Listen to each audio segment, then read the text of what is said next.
Hello students, welcome to Kenny's Educare. Today in the session of class 6 history, we will be reading about lesson number 10, New Empires and Kingdoms. ठीक है, तो basically ये वो AD और CE century का era होगा जिसको हम स्टडी करेंगे, क्योंकि अभी तक हमने BCE एरा के किंगडम्स देखे हैं, है ना। हमने देखा that how the Indus valley civilization collapsed, then second urbanizations happened near the Ganga river, right? And then we saw some Mahajanpads, we saw some kingdoms of Maurya dynasty and various other small kingdoms, right? The Magad, the Vajji and all those empires leading to Mauryan empire. And now we will be reading about new empires of the CE era. And why are we reading this? Because the whole era is changing. पूरा era बदल जाएगा, society बदल जाएगी, form of administration, priorities, army की requirement, enemy, boundary, सब कुछ बदलेगा, पूरा टाइम चेंज होएगा. And that is why the form of empires and kingdoms will also change. ठीक है, we'll do this chapter in 2 parts and today we're going to start with part number 1. Okay, and in this part we will read and learn about the following topics. सबसे पहले हम पढ़ेंगे प्रशस्तीज and what they tell us. प्रशस्ति होता क्या है और वो हमें क्या बताता है. Then we will be reading about 3 major empires. हम गुप्ता एम्पायर के बारे में पढ़ेंगे, वर्धना एम्पायर के बारे में पढ़ेंगे. वर्धना एम्पायर को पुष्यभूति डायनेस्टी भी कहा जाता था. वर्धना डायनेस्टी कह लो या चाहे पुष्यभूति डायनेस्टी कह लो, one and the same thing. And then we will be reading about 2 south Indian kingdoms, Chalukyas, Pallavas. इन सारी डायनेस्टीज के बारे में मैं आपको रटाफिकेशन नहीं दूंगी, but we will be reading from their authentic sources. और ऑथेंटिक सोर्स है इनका प्रशस्तीज. ठीक है, a form of manuscript, a form of book written on them. So we will read about प्रशस्ति कि वो होते क्या हैं और वो हमें बताते क्या हैं. Then with the help of one prashasti we will know about Samudragupta. We will read about Samudragupta's prashasti. With the help of this Prashasti, we will read about Gupta Empire, the entire Gupta Empire and their genealogy. That means who were the family members, what was the chronology of all the kings in the Gupta Empire. Then we will see what is Vikram Samvat. There is a very famous word and a calendar running on the name Vikram Samvat. We will read about this कि ये होता क्या है. ठीक. Coming on to the next dynasty, we will read about Harshvardhana and Harshacharita, because I told you that we will be reading everything from the source. So the source for Vardhana dynasty will be Harshacharita. It's a prashasti. It's a book on the Vardhana dynasty. Okay. Then we will read about the genealogy of Vardhana dynasty, also known as Pushyabhuti dynasty. Then coming on to the South Indian kingdom, as I told you, Pallava, Chalukya and Pulakesin's prashasti. Pulakesin was a very famous ruler of Chalukya dynasty. We will read about this prashasti. And with the help of this Prashasti, we will be reading about Pallavas and Chalukyas and their genealogy as well. तो देखो 3 empire पढ़ेंगे, तीनों empire के बारे में पढ़ेंगे कि वो कहाँ कहाँ रूल करते थे, उनका क्या रेनिंग पीरियड था, उनकी क्या कैपिटल थी,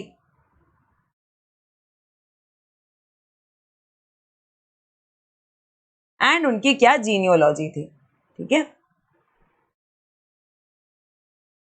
ये पढ़ेंगे हम लोग. तो ये मेजर बातें हैं, we will cover in this part. Okay students, so starting the chapter with the Prashastis and what they tell us. Chapter का नाम है New Empires and Kingdoms, and I told you that we will be reading about various kings, various kingdoms, various new dynasties in India, right? तो मैं ये प्रशस्तीस क्यों बता रही हूँ, क्या मतलब क्या है इसका. प्रशस्ति, प्रशंसा करना किसी की, प्रशंसा, it's a Hindi term that means to praise someone. So anything written in the praise of someone is known as a prashasti. किसी की तारीफ में कुछ लिखा होना is known as a prashasti. Prashastis are a special kind of inscription, meaning in praise of. ये ऐसी inscription है जिसमें किसी की तारीफ लिखी हो. They were composed by learned Brahmins in praise of the rulers, which may not be literally true, but they tell us how the rulers of that time wanted to illustrate themselves. ये वो inscription है जिसमें king की तारीफ लिखी होती है. Who used to write them? Learned Brahmins used to write them for the rulers. हो सकता है इसमें सब कुछ सच ना हो. Whatever is written in such kind of inscriptions It is possible that few things are true, few things are false, but it shows us that how king wanted to illustrate themselves. ये हमें ये दिखाता है कि king अपने बारे में क्या क्या बताना चाहते थे, किंग अपने आप को कैसे शो ऑफ करना चाहते थे, या फिर इसको नेगेटिव टोन में मत लेना, या फिर ये भी हो सकता है दैट किंग क्या अपनी पब्लिक को अपनी इमेज या अपना इंप्रेशन दिखाना चाहते थे. Okay, so inscriptions in the form of prashastis were made by Brahmins in the praise of rulers, and it showed how rulers wanted to illustrate themselves in front of the people. अब एक और important बात, जब हम empires and kingdoms की बात कर रहे हैं तो हम प्रशस्तिस क्यों पढ़ रहे हैं? हम इसलिए प्रशस्ति पढ़ रहे हैं क्योंकि मैं चाहूं तो आपको किंगडम के नाम बता दूं, उसमें जितने किंग्स थे एक के बाद एक सबका क्रोनोलॉजी बता दूं, ये बता दूं कि इसने इसको मारा, इसने उसको मारा, उसने ये वाला कॉन्कर किया, उसने ये वाला एनेक्स किया, उसकी ये टेरिटरी थी, उसकी वो टेरिटरी थी, उसकी फैमिली में ये था, उसकी फैमिली में. चाहूं तो आपको एक सिंपल सा इंफॉर्मेशन का डेटा देकर चैप्टर निपटा दूं, बट उससे प्रॉब्लम ये है दैट आज आपको समझ में आ जाएगा मे बी, बट कल आप भूल जाओगे. कल आप बिल्कुल भूल जाओगे कि कौन से किंग के बाद कौन सा किंग आया था, कौन से डायनेस्टी का कौन सा किंग था. गुप्ता डायनेस्टी में वर्धना डायनेस्टी का राजा मिक्स कर दोगे, वर्धना डायनेस्टी में चालुक्य का राजा बोल दोगे, सब मिक्स कर दोगे. That is why I am telling you with the help of prashastis, because आपको सोर्स पता होना चाहिए कि हम जिन भी राजा की बात कर रहे हैं या जिस भी एम्पायर की बात कर रहे हैं, from which source are we reading about them. कौन सा ऐसा सोर्स है which tells us about a particular king और about a particular empire. Okay, इसलिए मैं वो traditional way of note making के तरीके से नहीं बता रही हूं, मैं आपको सोर्स के बेसिस से पहले बताऊंगी ताकि आपको समझने में आसानी हो. याद तो आप कर ही लोगे, you are very intelligent. Okay, never underestimate yourself. So talking about Samudragupta. Samudragupta एक फेमस रूलर थे एक डायनेस्टी के, और उस डायनेस्टी का नाम था गुप्ता, गुप्ता डायनेस्टी. ठीक है, ये जितने भी गुप्ताज हैं हमारी कंट्री में जिनका सरनेम गुप्ता है, सब आपके लीनियज हैं ये. ठीक है, ये एंसेस्टर्स हैं आपके. It's not funny, I am not joking, really, ये सब आपके एंसेस्टर्स हैं. तो गुप्ता डायनेस्टी के एक बहुत फेमस रूलर थे, फाउंडर नहीं थे. आई एम नॉट सेइंग कि ये फाउंडर थे, नो. फाउंडर कौन थे बाद में बताऊंगी. एक बहुत फेमस रूलर थे गुप्ता डायनेस्टी के, उनका नाम था समुद्रगुप्त. क्या नाम था? Samudragupta. We know about Samudragupta from a long inscription inscribed on the Ashokan pillar at Allahabad. Allahabad में एक अशोकन पिलर है, उस पिलर पे बहुत बड़ी इंस्क्रिप्शन लिखी हुई है, और उस इंस्क्रिप्शन में समुद्रगुप्त के बारे में भी लिखा हुआ है. Again I am telling you about the source so that you should no कि ये समुद्रगुप्त के बारे में हमें कहाँ से पता चलता है. बिकॉज ऐसे तो बहुत सारी बुक्स में भी लिखा हुआ है, बहुत सारे हिस्टोरिकल मैन्युस्क्रिप्ट्स में भी लिखा हुआ है समुद्रगुप्त के बारे में, but the most interesting feature, the most interesting evidence about Samudragupta is the Ashokan pillar, जिसमें एक बहुत बड़ी इंस्क्रिप्शन लिखी हुई है, और उस इंस्क्रिप्शन में there is this mention of समुद्रगुप्ता's name. ये इंस्क्रिप्शन लिखी किसने? It was composed as a काव्य by हरिसेन. काव्य मतलब एक कथा के रूप में, एक छोटी सी पोएम के रूप में, कपलेट के फॉर्म में लिखा हुआ है उसमें. It was composed as a kavya by Harisen. Harisen, कुछ भी बोल सकते हैं आप. He was a poet and a minister at the court of Samudragupta. Samudragupta एक राजा हैं, हर राजा का अपना एक कोर्ट पोएट होता है, और समुद्रगुप्त के कोर्ट पोएट हैं हरिसेन. हरिसेन जो कि एक पोएट भी हैं और समुद्रगुप्त के कोर्ट के मिनिस्टर भी हैं. He wrote this kavya about Samudragupta as an inscription on the Ashokan pillar. Ashokan pillar पे समुद्रगुप्त के लिए एक काव्य लिखा. किसने?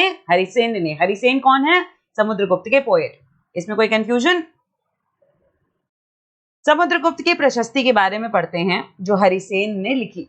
Okay, this inscription is of a special kind known as a prashasti, एक Sanskrit word meaning in praise of. I said Hindi word because Hindi is also made up of Sanskrit, इसलिए हिंदी भी तो संस्कृत से बनी है. ठीक है, तो प्रशस्ति जिसका ओरिजिन संस्कृत वर्ड से है, इन प्रेज ऑफ. प्रशस्ति का मतलब होता है किसी की तारीफ में कुछ बोलना. The poet praised the king in glowing terms. as a warrior, as a king who won victories in battle, who was learned and the best of poets. सारी तारीफ भरी बातें हैं कि ये बहुत अच्छे वॉरियर। मैं ये नहीं कह रही सब कुछ झूठ है, हो सकता है सच में समुद्रगुप्त इतने वैलरस और इतने पावरफुल हो। समुद्रगुप्त के बारे में Harisena has mentioned in a very glorious form. He has tried his level best to glorify the name of Samudragupta, and he mentioned Samudragupta as a warrior, as a king who has won various battles. Harisena ये कहते हैं कि समुद्रगुप्त लगभग सारे battle जीत जाते थे, best of the poets थे, learned थे। समुद्रगुप्त खुद भी बहुत पढ़े लिखे थे, ठीक है, वो किंग थे बट वो खुद भी लर्नेड थे, वो खुद भी बहुत अच्छे पोएट थे। He is also described as equal to the gods. Samudragupta को भगवान के बराबर माना गया। प्रशस्ति was composed in very long sentences. This प्रशस्ति made by Harisen, composed by Harisen on Samudragupta has very long sentences. बहुत लंबे sentences में, ये नहीं कि ऐसे small statements, no, very long sentences में frame करा है।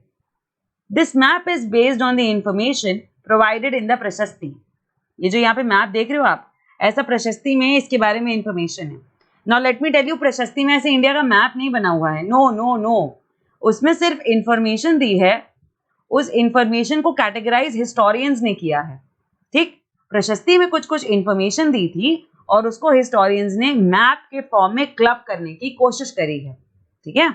Harisena describes 4 different kinds of rulers and tells us about Samudragupta's policies towards them. Harisena हमें ये बताते हैं कि इंडिया में 4 तरीके के रूलर होते थे, और वो 4 तरीके के रूलर कौन है ये मैं आपको अभी आगे बताऊंगी। अब जब 4 तरीके के रूलर हैं, 4 कैटेगरीज, 4 काइंड ऑफ रूलर्स हैं, और Samudragupta as a king want to have control over all the kind of rulers. Samudragupta एक बहुत बड़े किंग हैं और उन्हें बाकी के रूलर्स के ऊपर कंट्रोल करना है। So to have a better control on all kinds of rulers, Samudragupta ने पॉलिसी बनाई, और हर रूलर के लिए डिफरेंट पॉलिसी बनाई।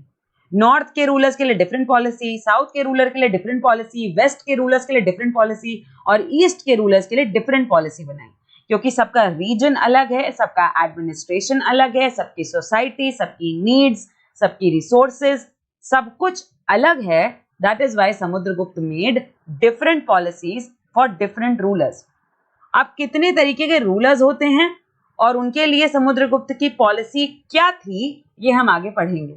ओके, सो मूविंग फर्दर, पहला काइंड ऑफ रूलर है द रूलर ऑफ आर्यवर्ता।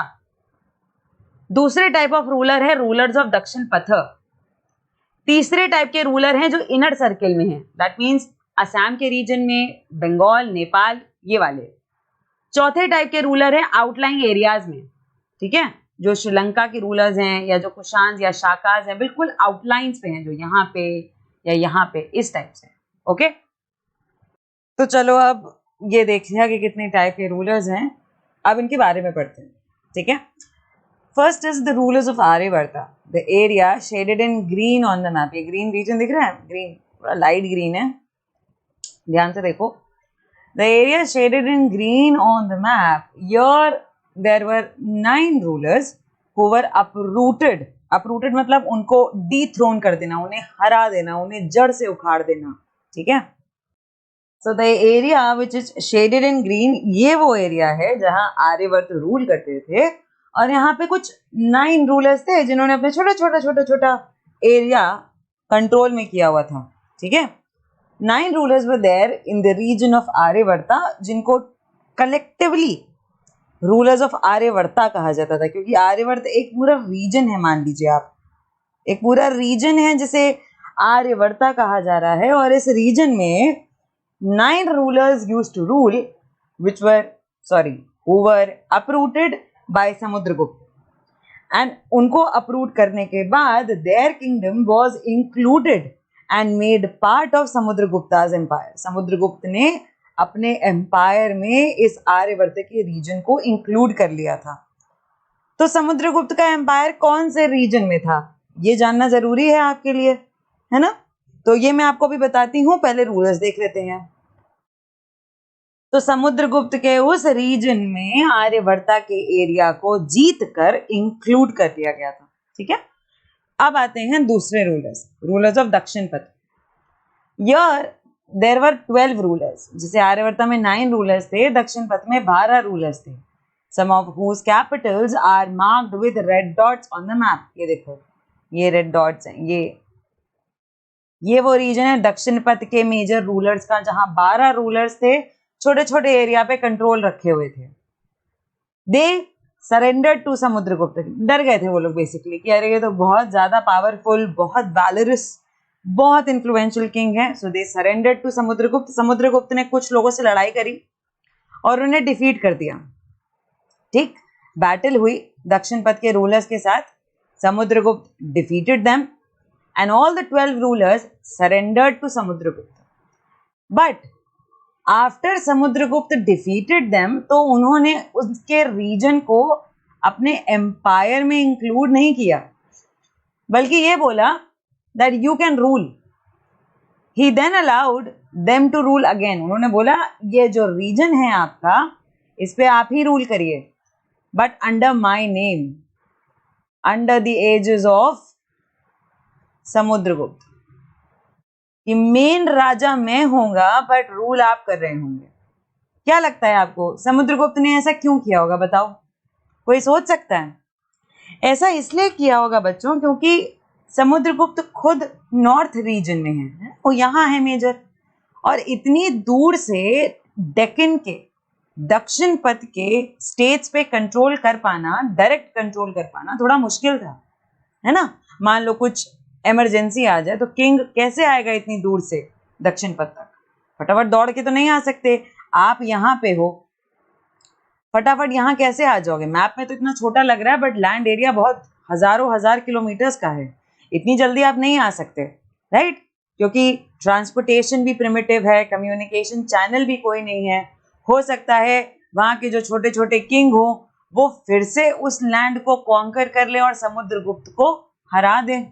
इसलिए समुद्रगुप्त ने ये बोला that you keep continue your rule, आप अपना रूल कंटिन्यू करिए, but under my name, okay?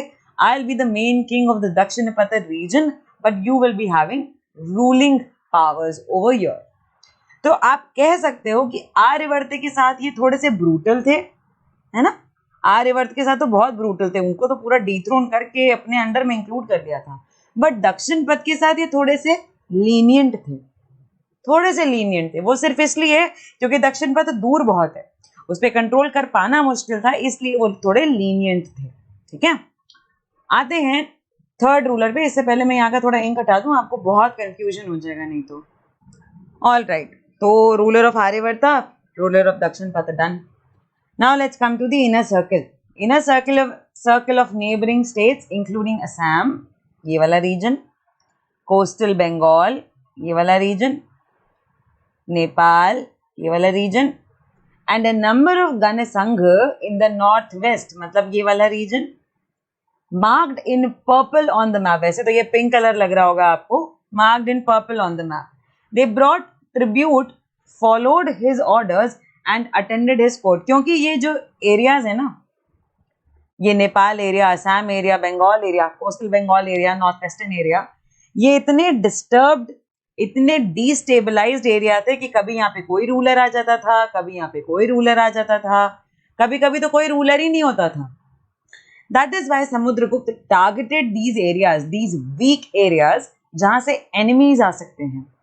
Samudragupta was very clever, उसे पता था कि अगर हमने ये ओपन एरियाज छोड़ दिए, अगर हमने ये बॉर्डर एरियाज छोड़ दिए, अगर हम इन्हें कॉन्कर नहीं करेंगे, then maybe in the near future any enemy from any bordering state or country may come and attack on us. That is why he tried conquering the bordering areas. He conquered and gained control over these destabilized weak areas, but which was very fruitful in resources. ये सारे ही areas resource में बहुत fruitful थे, इसलिए इनको conquer करना बहुत जरूरी था समुद्रगुप्त के लिए। इन एरियाज को जैसे ही कंट्रोल में लाया गया, whosoever इंचार्ज, गवर्नर, लीडर, जो भी उस एरिया में थे, वो लोगों ने समुद्रगुप्त को ट्रिब्यूट पे करना शुरू कर दिया और उसके ऑर्डर्स को मानना शुरू कर दिया, उनके कोर्ट को अटेंड करना शुरू कर दिया. सो यू कैन से कि ये इतने वीक एरियाज थे कि इसको तो आसानी से समुद्रगुप्त ने कॉन्कर कर लिया. Okay, these areas were so weak and so destabilized in front of the power and valor of Samudragupta that these areas surrendered very easily under the control of Samudragupta.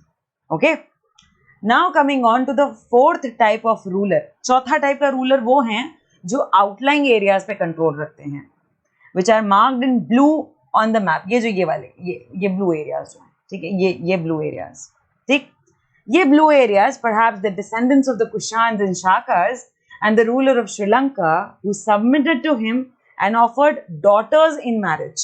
Okay, अच्छा, ये वो areas हैं जहाँ पे ये north western में, यहाँ पे तो कुशान्स के डिसेंडेंट्स थे, ठीक है, शाकास के डिसेंडेंट्स थे.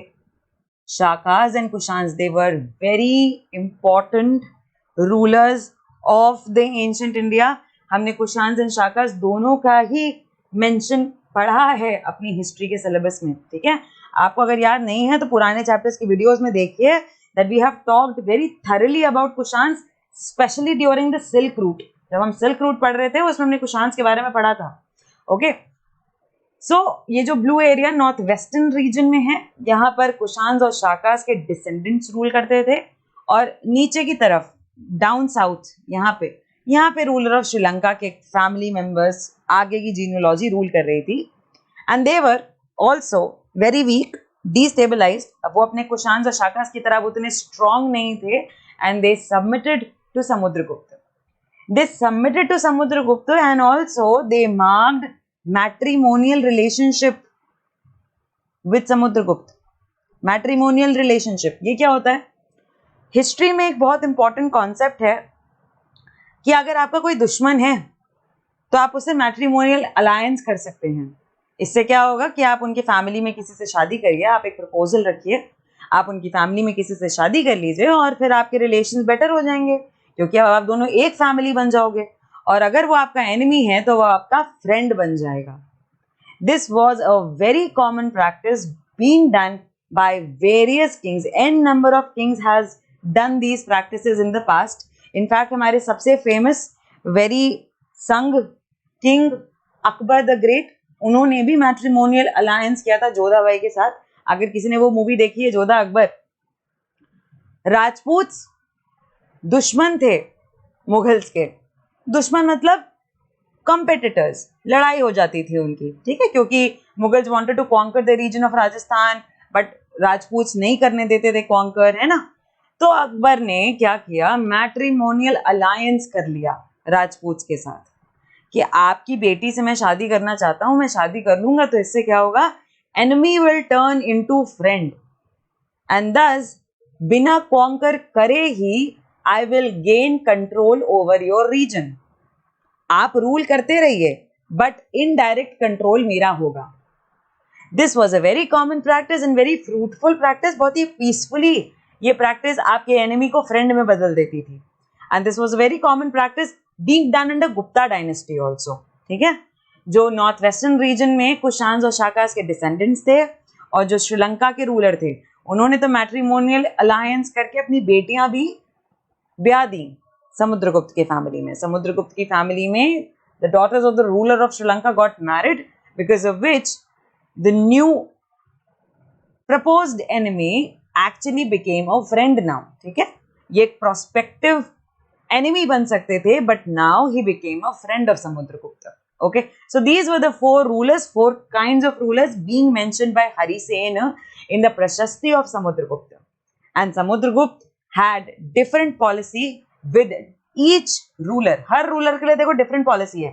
आर्यवर्त के लिए बड़े brutal थे, दक्षिण पथ के साथ लड़ाई करी पर थोड़े से lenient थे. जो bordering states हैं वो तो destabilized है, उनके साथ तो फटाफट treaty हो गई, और जो outlying areas हैं उनके साथ मैट्रिमोनियल अलायंस हो गया. देखा, तो सबके लिए अलग अलग पॉलिसी, हर रीजन के हिसाब से planning. He was very wise and clever regarding planning and dealing with different types of people, and thus he had the greatest of administration in the history of India.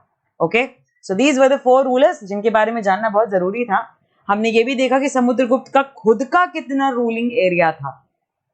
और अब इसके बाद जानना जरूरी है कि गुप्ता एम्पायर खुद कितना बड़ा था, कब शुरू हुआ, क्या पीरियड था उनका, और कौन कौन था उनकी फैमिली में, कौन कौन किंग्स थे उनकी गुप्ता फैमिली में. We'll read about this. Samudragupta की प्रशस्ति हमने पढ़ ली. अब समुद्रगुप्त की प्रशस्ति की हेल्प से we will read more about Gupta dynasty. Okay, तो अभी आपने देखा कि समुद्रगुप्त ने 4 डिफरेंट रूलर्स के लिए 4 डिफरेंट पॉलिसीज अपनाई. Right, according to Hari Sen he mentioned that there were 4 kind of rulers in India, and Samudragupta treated all the 4 types of rulers differently. He had separate policies for separate rulers. So here's a question for you on the basis of it, that what was the difference between the way in which Samudragupta treated the rulers of Aryavarta and the rulers of Dakshinapatha? Can you suggest any reasons for this difference? So there are 2 parts in this question. पहला part ये कह रहा है कि आपको ये बताना है that समुद्रगुप्त ने आर्यवर्त के रूलर्स को और दक्षिणपथ के रूलर्स को दोनों को अलग तरीके से ट्रीट किया. ओके, तो डिफरेंस था क्या, ट्रीटमेंट में क्या डिफरेंस था, पहले आपको ये बताना है. दूसरा आपको ये बताना है कि डिफरेंस क्यों था. पहले बताना है कि डिफरेंस क्या था, what, and then you have to tell why there was a difference. ठीक है, so I have provided you an answer over here. You can add more points to it. अगर आपके एनालिसिस में कुछ और आता है तो you can definitely add for it. Samudragupta's policies towards the rulers of Aryavarta were very strict. Aryavart के लिए वो बहुत स्ट्रिक्ट थे. क्यों? क्योंकि आर्यवर्त नॉर्थ में ही थे, समुद्रगुप्त की सीट भी नॉर्थ में ही थी. So Samudragupta had great accessibility and control to subside the rule of Aryavarta. All the 9 rulers were brutally defeated and their kingdoms were made part of Samudragupta Empire. Aryavart के सारे 9 के 9 rulers को brutally defeat किया समुद्रगुप्त ने, क्योंकि वो उसी reason में थे. आसान था वहां पे जाके बैटल लड़ पाना और उसे कंट्रोल कर पाना और फिर उसे अपने एम्पायर में इंक्लूड कर पाना. It was easier and accessible for Samudragupta to have battle with those rulers because they were in the mutual area of control. Right, it was accessible for him to have a battle and to include those areas in his kingdom. That is why Samudragupta had a brutal relationship with Aryavarta. But so far the rulers of Dakshinapatha were concerned, Samudragupta maintained a submissive attitude. Altitude नहीं, attitude. Okay, attitude, double T, attitude. But अगर दक्षिणपथ की बात की जाए तो उनके लिए Samudragupta was little submissive. Samudragupta ने उनसे ऐसे बैटल नहीं करा. ओके, कि चलो आओ लड़ते हैं, ऐसे नहीं किया. बहुत बड़ा वॉर नहीं रेज किया उनके अगेंस्ट, बट उन्हें यह समझाया कि ठीक है आओ हम लोग लड़ लेते हैं, मैं लड़ सकता हूं आपसे और मैं आपको डिफीट भी कर देता हूं, but you should need to be sure that you will be working under me.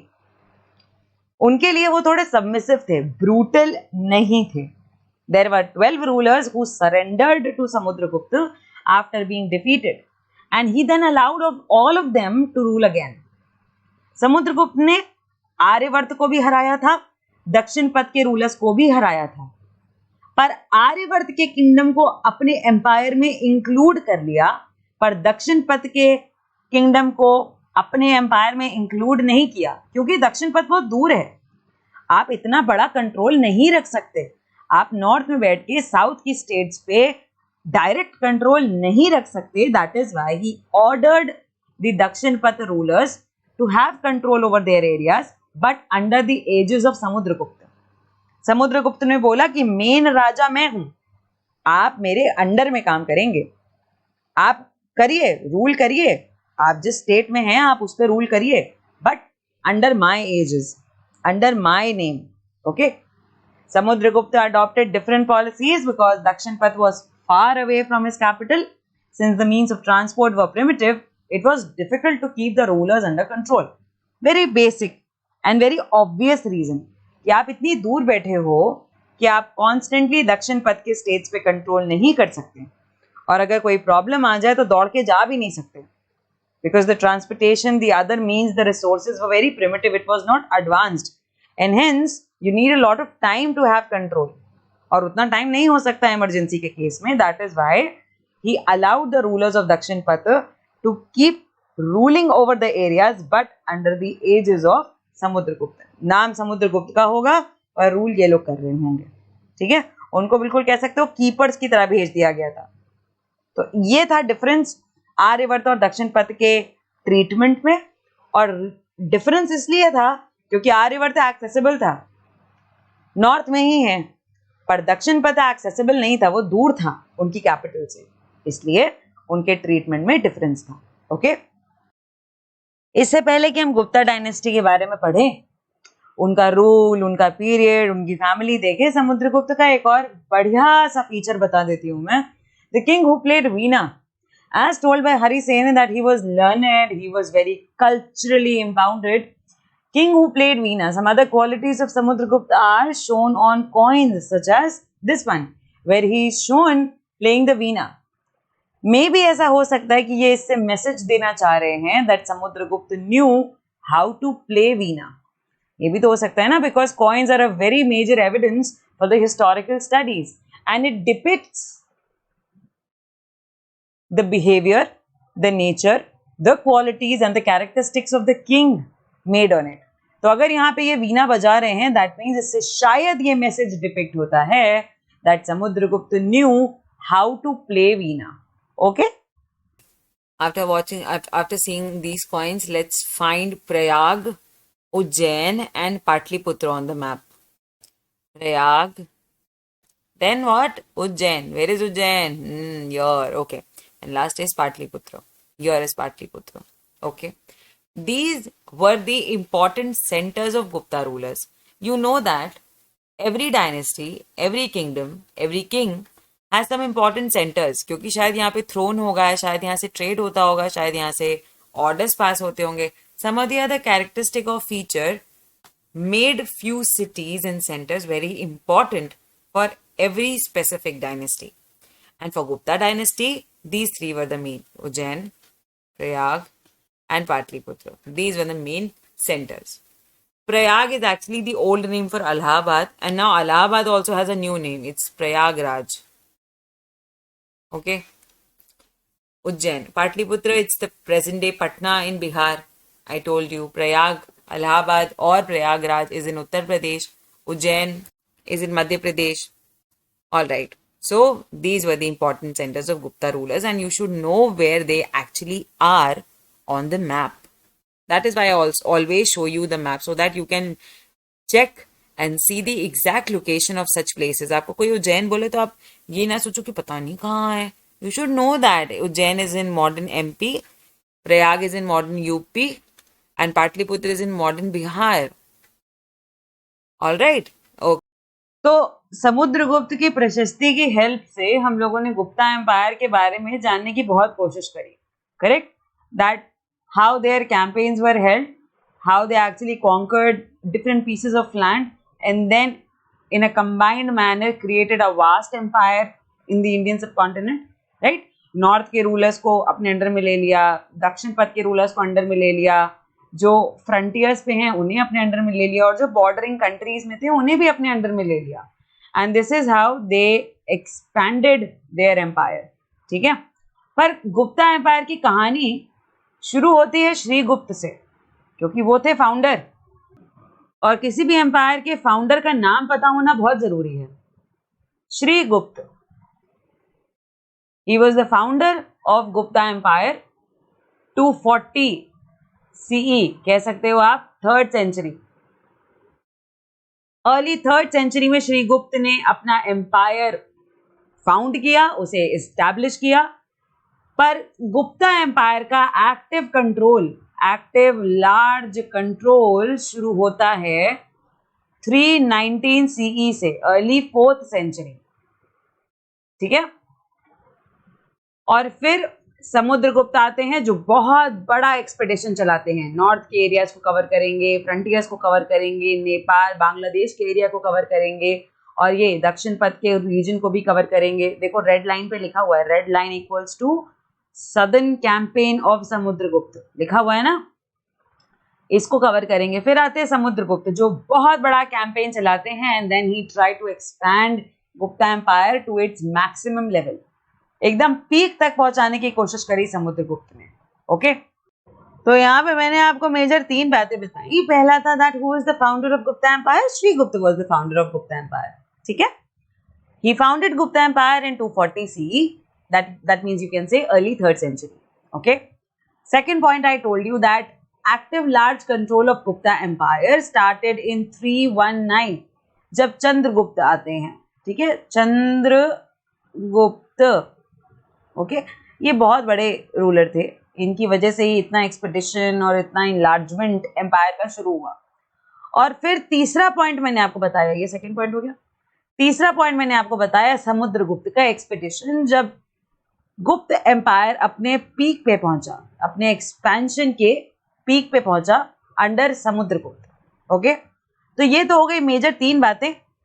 Now किसी भी एम्पायर को पढ़ते हो ना बच्चों, तो हमेशा याद रखना कि आपको क्या क्या पता होना चाहिए। पॉइंट नंबर 1 आपको पता होना चाहिए कि उनका मेजर रूलिंग एरिया क्या था, ठीक। दूसरा पॉइंट आपको पता होना चाहिए कि उनकी मेजर कैपिटल क्या थी।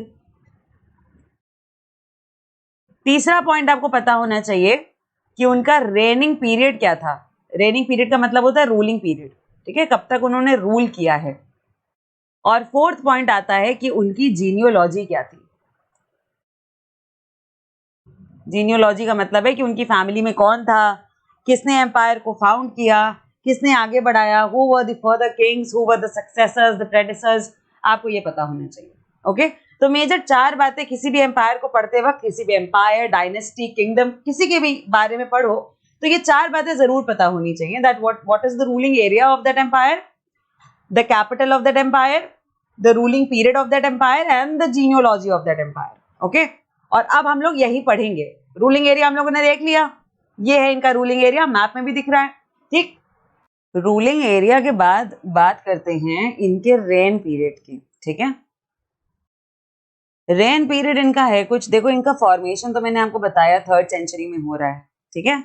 3rd सेंचुरी से लेकर जब तक चंद्रगुप्त 1 नहीं आ जाते हैं, हमें ज्यादा डिटेल नहीं पता है गुप्ता डायनेस्टी की, ठीक है। इसलिए हम ये मानते हैं कि कुछ 3rd सेंचुरी से लेकर इनका जो पीरियड रहा है रूलिंग का, वो रहा है 6th सेंचुरी सीई तक, 6th सेंचुरी सीई, ठीक है। कई जगह आपको 4th सेंचुरी से 6th सेंचुरी सीई भी मिलेगा, वो इस वजह से because we have better information about Gupta dynasty from Chandragupta's reign. सबको ये लगता है कि शायद चंद्रगुप्ता से large control, active control Gupta का शुरू हुआ, so maybe that is the zenith period, that is the main point of start of Gupta empire. But formation year 240 का है, इसलिए we will consider 3rd century as their formation year and stretching up to the 6th century CE. ये हो गया इनका ruling period, ठीक है। Gupta rulers में कौन लास्ट रूलर है, कौन फर्स्ट रूलर है, we will talk about it when we will talk genealogy. जब हम जीनियोलॉजी की बात करेंगे तब हम आपको बताएंगे, ठीक है। कैपिटल की बात करते हैं, इनकी कैपिटल है पाटलिपुत्र, ठीक है। प्रेजेंट डे पटना जो बिहार की कैपिटल है, पाटलिपुत्र इनकी कैपिटल थी। ओके, तो जो जानना होता है किंगडम के बारे में मेजर बातें वो हमने जान ली, दैट इज उनका रूलिंग पीरियड क्या है, उनकी कैपिटल क्या है, उनका रूलिंग एरिया और रूलिंग पीरियड क्या है, और उनकी जीनियोलॉजी की बात करनी है अब हम लोगों को, that who established the empire, who came after whom, ठीक है, कौन फर्स्ट रूलर था and how the chronology goes on in the family, we will talk about that. Okay, so reading about the genealogy और genealogies of Gupta Empire, most prashastis also mention the ancestors of the ruler। हम लोग अभी तक समुद्रगुप्त के reference से पूरा Gupta dynasty को समझने की कोशिश कर रहे हैं, है ना। हम इनकी प्रशस्ति के हेल्प से पूरे गुप्ता एम्पायर को समझने की कोशिश कर रहे हैं, क्योंकि इनकी और इनके बारे में लिखी हुई एक प्रशस्ति है which is the great evidence to tell us about the Gupta Empire. That is why we are relating everything to the प्रशस्ति of समुद्रगुप्त। इनकी प्रशस्ति में इनके ये खुद रूलर हैं, इनके एंसेस्टर्स के बारे में भी बताया गया है। This one mention Samudragupta's great grandfather परदादा जिसे कहते हैं, ग्रैंडफादर, फादर, मदर। इनकी प्रशस्ति में इनके परदादा, इनके दादा, इनके पिताजी और इनकी माताश्री, इनके बारे में भी बताया जाता है, ठीक। हिज मदर जिनका नाम था कुमार देवी बिलोंग्ड टू द लिच्छावी गण, और गन के बारे में हम लोग पहले भी पढ़ चुके हैं that gan was a form of society, a form of administration which was very famous in this historical period, जहाँ पे एक gan was equal to a complete community, और उस कम्युनिटी में कोई एक लीडर होता था और बहुत सारे गन मिलके एक संघ बनाते थे, ऐसा. So his mother Kumara Devi belong to the Lichchhavi gana, while his father, उनके फादर का नाम था चंद्रगुप्त. ठीक है. Chandragupta was the first ruler of the Gupta dynasty to adopt the grand title of Maharaja Dhiraj, a title that Samudragupta also used. ये Gupta dynasty के first ruler नहीं है, फर्स्ट रूलर तो श्री गुप्त हैं, पर ये गुप्ता डायनेस्टी के वो फर्स्ट रूलर हैं जिन्होंने महाराजा धीराज का टाइटल लिया. He is that first ruler of Gupta dynasty who took the title of Maharaja Dhiraj. और महाराजा धीराज एक ग्रैंड टाइटल होता था, किसी भी किंग के लिए सबसे बड़ा टाइटल महाराजा धीराज होता था. And Samudragupta also took this title. His great grandfather, अब इनके परदादा की बात करते हैं. His great grandfather and grandfather are mentioned simply as महाराजा. इनके ग्रैंडफादर और इनके ग्रेट ग्रैंडफादर दोनों ने ही अपने आप को केवल महाराजा का टाइटल दिया था, बट इनके फादर चंद्रगुप्त और ये खुद समुद्रगुप्त दोनों ने अपने आप को महाराजा धीराज का टाइटल दिया. ठीक. Samudragupta in turn figures in the genealogies, that means the list of ancestors of later rulers of the dynasty, such as his son Chandragupta II. We know about him from inscriptions and coins. इस statement का क्या मतलब है? देखो, ज्यादातर क्या होता है, हम जब डायनेस्टी को स्टडी करते हैं, so only for our ease and comfort हम early rulers and later rulers ऐसी एक लिस्ट बना लेते हैं केवल अपने ईज के लिए. अर्ली रूलर्स में थे Srigupta founder, Ghatotkacha the second ruler, Chandragupta the third ruler. अभी मैं इन सबका नाम, सबकी चार्ट, सबका फोटो सब क्लियरली आपको दिखाऊंगी, परेशान होने वाली बात नहीं है. यहाँ कॉपी मत करो, यहाँ सिर्फ मेरी बात को सुनो. जब भी हम किसी डायनेस्टी को पढ़ते हैं तो हम केवल अपने ईज के लिए अर्ली रूलर्स और लेटर रूलर्स की लिस्ट बना लेते हैं. ठीक. तो ये जो समुद्रगुप्त हैं ये लेटर रूलर्स की लिस्ट में आते हैं, पर जो चंद्रगुप्त हैं ये अर्ली रूलर्स की लिस्ट में आते हैं. ठीक है. लेटर रूलर्स में आते हैं आपके समुद्रगुप्त, उनके बेटे चंद्रगुप्त टू. ये चंद्रगुप्त टू हैं. चंद्रगुप्त वन फादर हैं, चंद्रगुप्त टू समुद्रगुप्त के सन हैं. ठीक है. We know about him from inscriptions and coins. बहुत सारी inscriptions और coins में चंद्रगुप्त टू का नाम लिखा हुआ है, इसलिए we know that he was the son of Samudragupta. He led an expedition to Western India where he overcame the last of the Shakas and his court was full of learned people. इन्होंने बहुत सारे western India में, Chandragupta to ने western India में बहुत सारे expedition करे और शाकास को हरा के खत्म किया. शाकास का डिक्लाइन चंद्रगुप्त टू ने किया. Okay. And his court was full of learned people.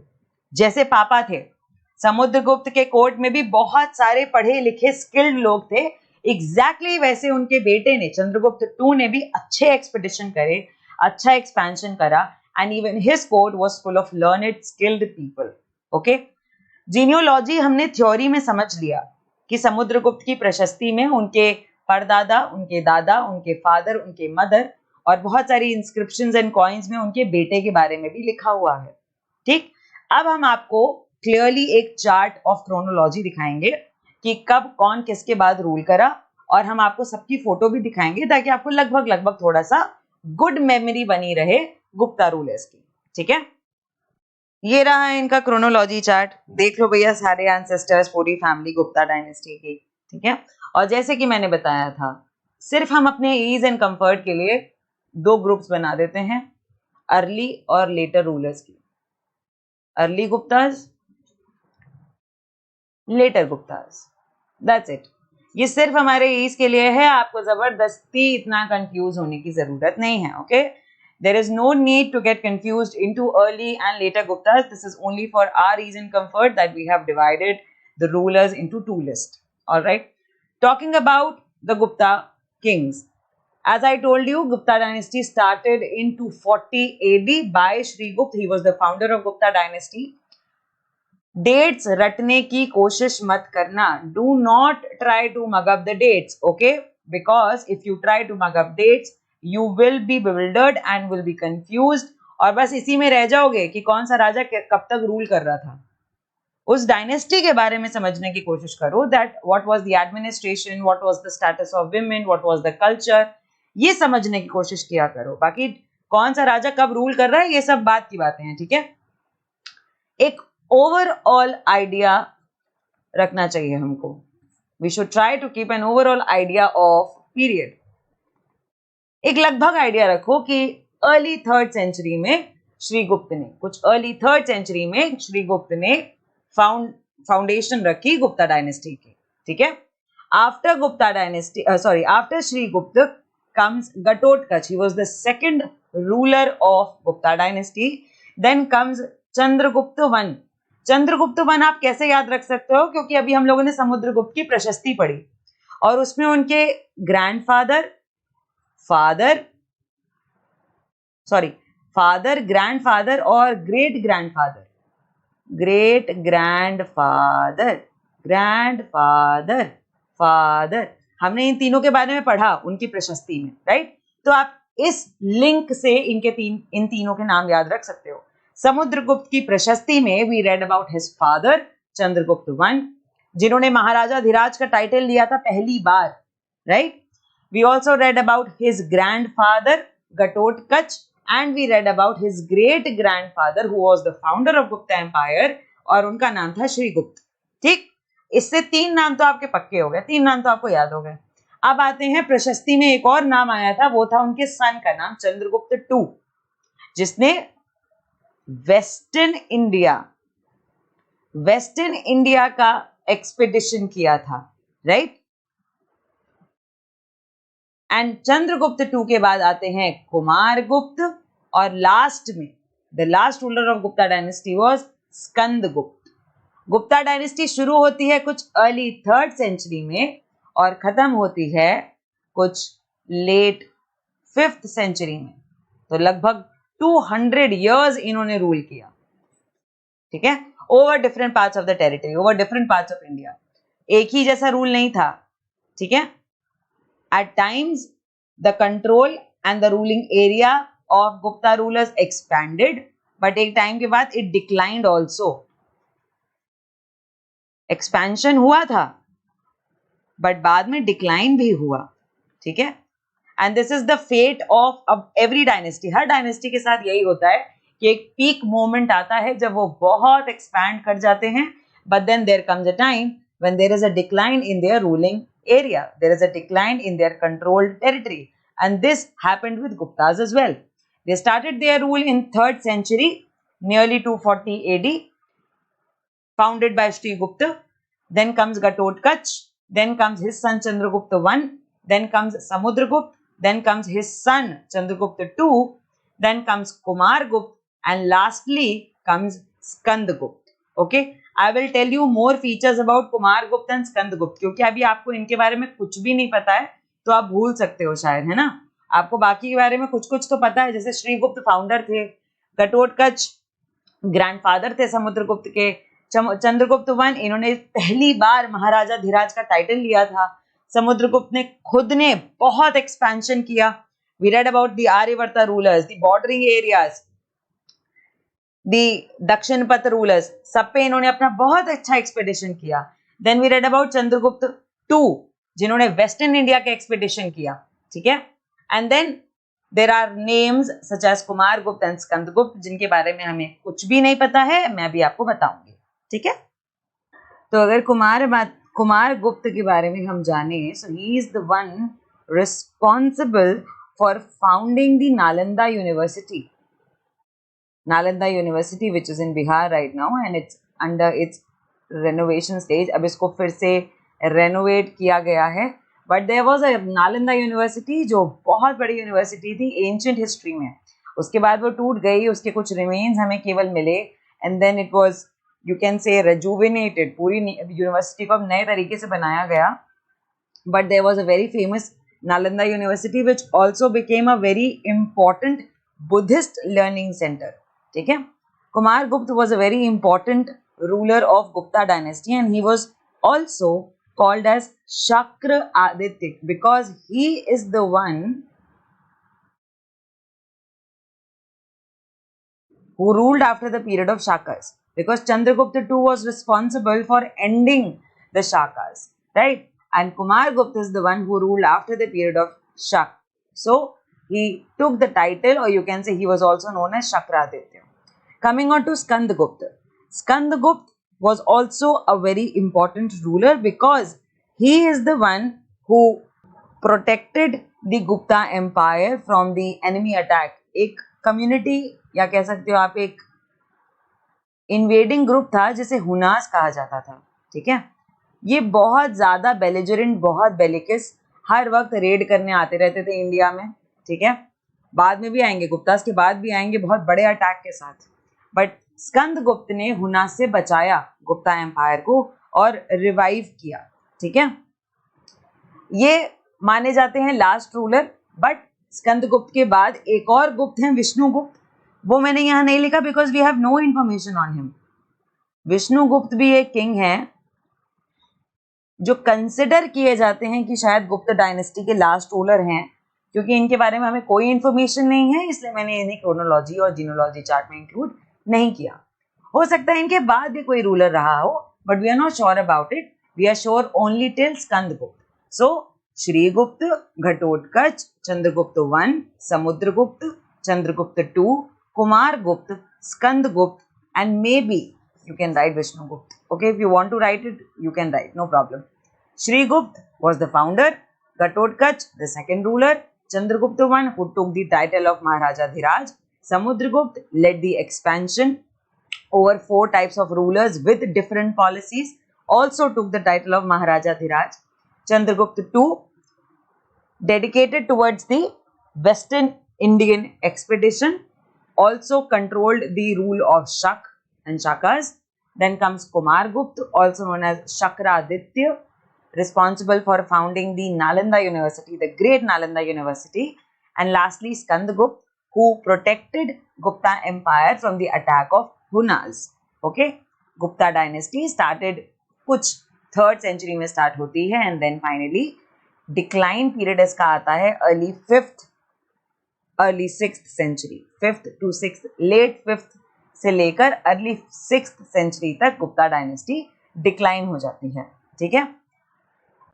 Now children, let's come to Vikram Samvat. ये विक्रम संवत क्या है? The era beginning in the 58 BCE is traditionally associated with Gupta king Chandragupta II. 58 BCE के बाद जितना भी पीरियड हुआ, 58 BCE आफ्टरवर्ड्स, और BCE बोल रही हूँ बच्चों, प्लीज ध्यान रखना, CE नहीं बोल रही हूँ. So this period belongs to Chandragupta II who had founded it as a mark of victory over the Shakas and assumed the title of Vikramaditya. Shakas इस 58 BCE पीरियड में रूल करते थे and they ruled up till AD period. उन्होंने AD period तक rule किया. जैसे ही AD period आया, Chandragupta II he defeated Shakas. Shakas को उन्होंने हराया और अपने आप को टाइटल दिया विक्रमादित्य. इसलिए शाकास के पीरियड को एंड करने वाले का नाम विक्रमादित्य पड़ा और इसलिए इस पीरियड को विक्रमादित्य के क्रेडिट में डाल दिया गया कि जिस इंसान ने शाकास का रूल खत्म किया उस पूरे पीरियड को विक्रम को डेडिकेट कर दो. तो ये पूरा पीरियड विक्रम संवत के नाम से जाने लगा कि क्योंकि इस पीरियड में शाकास रूल करते थे और शाकास को हराने वाला कौन है? चंद्रगुप्त II. तो ये शाकास का period will be dedicated to Chandragupta II. And because Chandragupta II assumed the title of Vikramaditya, that is why this period, this calendar started being called as Vikram Samvat. Okay, इसको हम ट्रेडिशनली हिंदू कैलेंडर भी बोलते हैं. 58 BCE माना जाता है कि 58 BCE is the start of Hindu calendar. Hindu calendar 58 BCE से ही शुरू हो चुका था. इंग्लिश जो हमारा रोमन कैलेंडर है वो कहां से शुरू होता है? वो 1st सेंचुरी AD से शुरू होता है. लेकिन जो हिंदू कैलेंडर है, ट्रेडिशनल कैलेंडर, बहुत सारे तरीके के कैलेंडर होते हैं दुनिया में, ठीक है, इसमें इतना कोई शौक होने वाली बात नहीं है कि अरे हमारा तो अलग कैलेंडर है. नहीं नहीं, ये सिर्फ एक ट्रेडिशनल कैलेंडर है. इंटरनेशनली एक्सेप्टेड कैलेंडर यही है, 1st सेंचुरी CE वाला. बट अगर आप हिंदू ट्रेडिशनल माइथोलॉजिकल लर्निंग में जाओगे तो 58 BCE से ही कैलेंडर शुरू हो जाता है. That means 58 BCE was equals to 1st century CE. इसको फर्स्ट ईयर माना गया कि यही हमारा फर्स्ट ईयर है. ओके, दैट इज वाई अगर आप 2022 को कैलकुलेट करो तो 2022 जो मॉडर्न कैलेंडर है, जो इंटरनेशनली एक्सेप्टेड कैलेंडर है, अभी क्या चल रहा है? 2022, ठीक. बट अगर आप इसको विक्रम संवत में कैलकुलेट करोगे तो अभी we are living in 2079. Shocked? Don't be shocked, it's a basic mathematics. 58 century BCE से शुरू हो चुका था फर्स्ट ईयर और अभी क्या चल रहा है? 2022. तो 2022 में 58 प्लस करके -1 कर दो तो 2079 आ जाएगा. ठीक है, तो विक्रम संवत के हिसाब से 58 सेंचुरी BCE में ही फर्स्ट ईयर शुरू हो गया था और इंटरनेशनली एक्सेप्टेड डेट तो 1st सेंचुरी CE की है. ठीक है, ऐसे ही और भी बहुत सारे कैलेंडर, जैसे एक कैलेंडर है शाका कैलेंडर. शाका कैलेंडर के हिसाब से अभी हम लोग 1944 में ही जी रहे हैं. Okay, so there are various traditional calendars and you don't have to get into it. You just need to know कि ऐसा भी कुछ है. Okay, history speaks for itself and thus you should know that history में इस type का भी एक कैलेंडर, एक टाइम पीरियड बनाया गया which was dedicated to a king. एक किंग को एक टाइम पीरियड डेडिकेट करना बहुत बड़ी बात है. That means that king was literally very valorous and had a great power. That is why a separate time period of history is dedicated in his name. That is why we are reading about Vikram Samvat. Okay?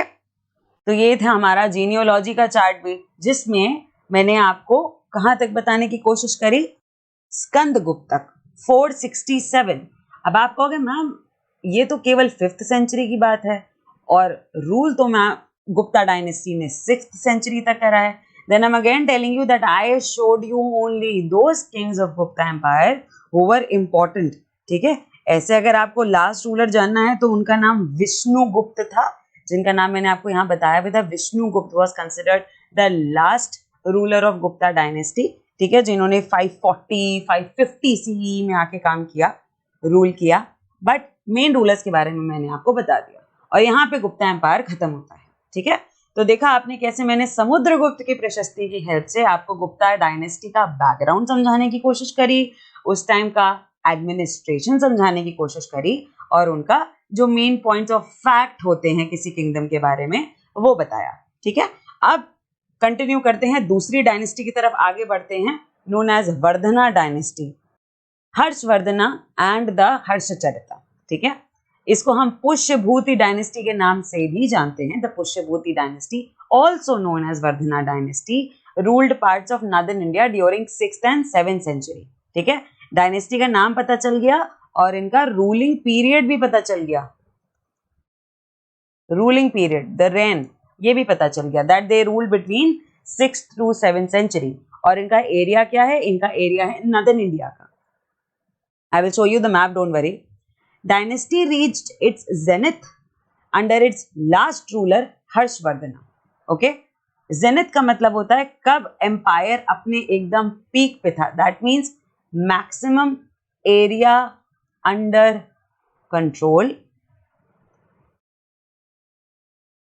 Good administrative practices and evidence from court poets. ये सब जब ज्यादा अच्छे से होगा तभी empire अपने zenith पे होगा. ठीक है, कि रेवेन्यू भी अच्छा आ रहा है, maximum area is under control, good administrative practices are going on in the empire, then the dynasty is considered to reach its zenith. So the Harshvardhana dynasty Vardhana dynasty, not Harshvardhana, Vardhana dynasty, also known as Pushyabhuti dynasty, reached its zenith under its last ruler, और उसके last ruler का नाम है Harshavardhana, whose empire covered much of north and northwestern India, and it extended till Kamrupa, east में Kamrupa तक रहा था, और अगर हम साउथ में बात करें तो नर्मदा रिवर तक, नर्मदा रिवर जहाँ फ्लो करती है यहाँ तक इनका एक्सटेंड था, और ईस्ट में कमरूपा तक इनका एक्सटेंड था। कमरूपा एक्चुअली एक बहुत पुराना नाम है, एक डिस्ट्रिक्ट, एक सिटी का, जो कि अब असम में है। वो एरिया एक्चुअली अब असम में ही आता है। तो यहाँ तक उनका कंट्रोल था ईस्ट में, और साउथ में कंट्रोल था केवल नर्मदा तक। दैट मीन्स डेक्कन प्लेटो में इनका कंट्रोल नहीं था, ओके, क्योंकि डेक्कन प्लेटो नर्मदा के बाद शुरू होता है। डेक्कन प्लेटो का मतलब हो गया ये रीजन इनके कंट्रोल में नहीं था। नर्मदा यहाँ से फ्लो करती है, केवल नर्मदा के तक इनका कंट्रोल था, और ईस्ट में कमरूपा तक इनका कंट्रोल था। डेक्कन में इनका कंट्रोल नहीं था। अच्छा, रूलिंग पीरियड आपको पता चल गया 6th to 7th century. Area में अभी आपको शो कर दूंगी। बात करते हैं 3rd नंबर पे, दैट इज कैपिटल। बताया ना, एक डायनेस्टी को पढ़ने के लिए मेजर 4 बातें होती हैं। उनका रूलिंग एरिया क्या है, उनका रूलिंग पीरियड क्या है, उनकी कैपिटल क्या है, और उनकी जीनियोलॉजी क्या है। ठीक, कैपिटल की बात करते हैं। डायनेस्टी इनिशियली रूल्ड फ्रॉम स्थानविश्वरा, जिसे हम मॉडर्न कुरुक्षेत्र बोल रहे हैं, हरियाणा स्टेट में कुरुक्षेत्र जो सिटी है वो उनकी इनिशियल कैपिटल थी। That they started Vardhana dynasty, also known as Pushyabhuti dynasty, from the base of Kurukshetra, Sthanvishvara. But Harsha ने अपनी कैपिटल चेंज कर दी, हर्षवर्धना ने अपनी कैपिटल चेंज कर दी, and it eventually made Kanyakubja his capital. Kanyakubja का मतलब है कन्नौज, विच इज इन उत्तर प्रदेश। तो हरियाणा से उठ के वो उत्तर प्रदेश आ गए थे अपनी कैपिटल में, ठीक है। From where he ruled until 647 CE. So the initial rulers of Vardhana dynasty ruled from the capital of Sthanvishwara, also known as Kurukshetra, modern Kurukshetra है ये. But Harsha changed his capital from Kurukshetra to Kanyakubj, that is Kannauj. अब question आता है कि इनको क्या जरूरत पड़ी थी अपनी पूरी कैपिटल इतनी दूर शिफ्ट करने की। तो इसके पीछे एक रीजन है, there is a story behind that why Harshavardhana changed his capital from Sthanvishvara to Kanyakubja, and I will tell you about that story, okay. Main points पे आते हैं। एरिया में अभी आपको दिखाऊंगी, रूलिंग पीरियड हमें पता चल गया, कैपिटल अभी हमें पता चल गया। Now let me tell you the story of capital. पहले मैं आपको ये स्टोरी बता दूं, फिर मैं आपको एरिया दिखाऊंगी, और फिर मैं आपको इनकी जीनियोलॉजी बताऊंगी, ठीक है। और जैसा कि मैंने पहले भी बताया था, किसी एम्पायर को जानने के लिए आपको सबसे पहले पता होना चाहिए उनका रूलिंग एरिया, उनका कैपिटल, उनका रेनिंग पीरियड, दैट मीन्स उनका रूलिंग पीरियड, और लास्ट में उनकी पता होनी चाहिए जीनियोलॉजी, राइट। गुप्ता एम्पायर भी ऐसे ही पढ़ा था, और ये वर्धना डायनेस्टी या पुष्यभूति डायनेस्टी भी हम ऐसे ही पढ़ेंगे। ये है हर्षा का पीरियड, ये वर्धना डायनेस्टी का पीरियड नहीं है, ये केवल हर्षा का पीरियड आपको दिखाया गया है। हर्षा का पीरियड इसलिए दिखाया है इस मैप में क्योंकि हर्षवर्धन, इन्हीं के टाइम पे सबसे ज्यादा एक्सपेंशन हुआ वर्धना डायनेस्टी का, ठीक है। बाकी सबने बहुत छोटे छोटे एरियाज पे कंट्रोल किया, but Harshavardhana took the maximum expansion and maximum control over the territory during his period. That is why I am showing you the largest probability of control by the Harsha, by the Vardhana dynasty. ठीक है। Capital जैसे कि मैंने आपको बताया कि इन्होंने अपना रूल तो स्थानविश्वरा से किया था, कुरुक्षेत्र से, बट हर्षा ने अपनी कैपिटल बदल दी थी। When Harsha came into rule, उन्होंने अपनी कैपिटल कान्यकुब्ज कर दी थी, Kanyakubja, which is Kannauj, present day Kannauj. So you can say Vardhana dynasty की 2 कैपिटल्स रही। पहली तो रही वही Sthanvishvara, which is the present day Kurukshetra area, but later on during the period of Harsha it shifted to Kanyakubja, that is Kannauj, okay. तो रूलिंग एरिया पता चल गया, कैपिटल पता चल गया। अब आते हैं रेन पे। वर्धना डायनेस्टी है जो पूरी पुष्यभूति डायनेस्टी है, इसका रेन पीरियड क्या है, रूलिंग पीरियड क्या है। तो इनका रूलिंग पीरियड है कुछ 6th से 7th सेंचुरी CE, ठीक है। कुछ 100 साल के लिए इन्होंने रूल किया और ये इनका रेनिंग पीरियड है। फिर आ जाते हैं इनकी जीनियोलॉजी पे। अब मैं आपको दिखाती हूँ इनकी जीनियोलॉजी, इनके में कौन कौन रूल करता था, किसने शुरुआत करी डायनेस्टी की, ठीक है। So coming on the genealogies of the Vardhana dynasty और पुष्यभूति डायनेस्टी, सबसे पहले है एक मिथिकल नाम पुष्यभूति, बिकॉज इनकी डायनेस्टी का नाम पुष्यभूति है। सो डेफिनेटली कोई एक इंसान रहा होगा जिसका नाम पुष्यभूति था, इसलिए तो इनकी डायनेस्टी का नाम पुष्यभूति पड़ा, राइट। तो हम ऐसा मानते हैं कि एक मिथिकल कैरेक्टर है पुष्यभूति, जिन्होंने शायद फाउंडेशन रखी होगी वर्धना डायनेस्टी के, और इसीलिए ये फर्स्ट रूलर होंगे वर्धना डायनेस्टी के। After him comes Naravardhana. Again I will say कि ये पीरियड जो लिखे हुए हैं अभी इसको मत देखो, बिल्कुल मत देखो, ठीक है, केवल राजा की बात सुनो पहले, कौन कौन राजा है। तो हम ऐसा मानते हैं कि एक मिथिकल कैरेक्टर है पुष्यभूति, फिर आते हैं नरवर्धना। नरवर्धना, नर के बाद आएंगे राज्यवर्धना, थर्ड नंबर। फिर आते हैं आदित्यवर्धना, फिर आते हैं प्रभाकर वर्धना, और फिर आते हैं राज्यवर्धना। अच्छा, ये राज्यवर्धना यहाँ पे भी थे, ये राज्यवर्धना यहाँ पे भी हैं। ये बिल्कुल वैसे ही है जैसे गुप्ता डायनेस्टी में चंद्रगुप्त 1 और चंद्रगुप्त 2 थे, ठीक है। अब 1 और 2 तो हम लोग बोलते हैं अपनी ईज एंड कंफर्ट के लिए।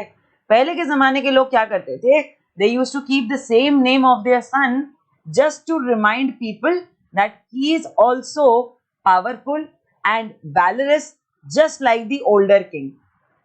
हो सकता है राज्यवर्धना बहुत पावरफुल रहे हों, इसलिए उनकी इमेज को लोगों तक पहुंचाने के लिए प्रभाकर वर्धना ने अपने सन का नाम भी राज्यवर्धना रख दिया, है ना। ऐसा बिल्कुल हो सकता है ऐसा। और राज्यवर्धना के बाद एट लास्ट आते हैं हर्षवर्धना, ठीक। हो सकता है हर्षवर्धना के बाद भी कोई वर्धना डायनेस्टी को रूल कर रहा हो, एंड डेफिनेटली कोई ना कोई एक वीकर रूलर रहा होगा, बट हमने जीनियोलॉजी में केवल उनके नाम बताए हैं who were the strongest, who led the foundation and led the growth of Vardhana dynasty, जिन्होंने धीरे धीरे एक्सपेंशन किया, छोटे छोटे स्टेज को ऑक्यूपाई करके इंडिया का बहुत बड़ा एम्पायर बनाए, ठीक है। हम केवल उनके नाम यहाँ पे पढ़ रहे हैं, starting with Pushyabhuti, Naravardhana, Rajyavardhana, Adityavardhana, Prabhakar Vardhana, then again Rajyavardhana, and finally Harshvardhana. This Pushyabhuti or Vardhana dynasty starts from early 6th century and ends up 7th century, ends up in 7th century, ठीक। ये रट्टे मारने की जरूरत नहीं है कि ये यहाँ पे 525 से 555, 555 से 580 नहीं, एक लगभग पीरियड याद रखो कि ये सब लोग 6th सेंचुरी में रूल कर रहे थे, सब लोग, है ना।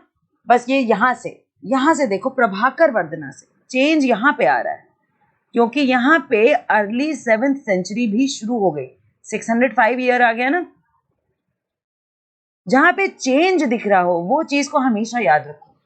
प्रभाकर वर्धना वो रूलर है जहां से सेंचुरी बदल गई, and that is why you should remember कि प्रभाकर वर्धना वो राजा हैं who ruled between 6th to 7th century. बाकी लोग तो 6th में ही रूल कर रहे हैं, ये भी 6 में, बट ये ऐसे हैं जो 6 से 7 के बीच में रूल कर रहे हैं, ओके।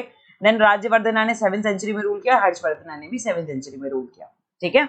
इस तरीके से आप जीनोलॉजी चार्ट को पढ़ा करो, दिक्कत नहीं होगी। डेट्स के पीछे मत भागो, किंग्स की क्रोनोलॉजी को याद रखो कि कौन सा किंग पहले आया, किसने क्या काम किया, उस बेसिस पे आपको राजा के नाम आसानी से याद हो सकते हैं।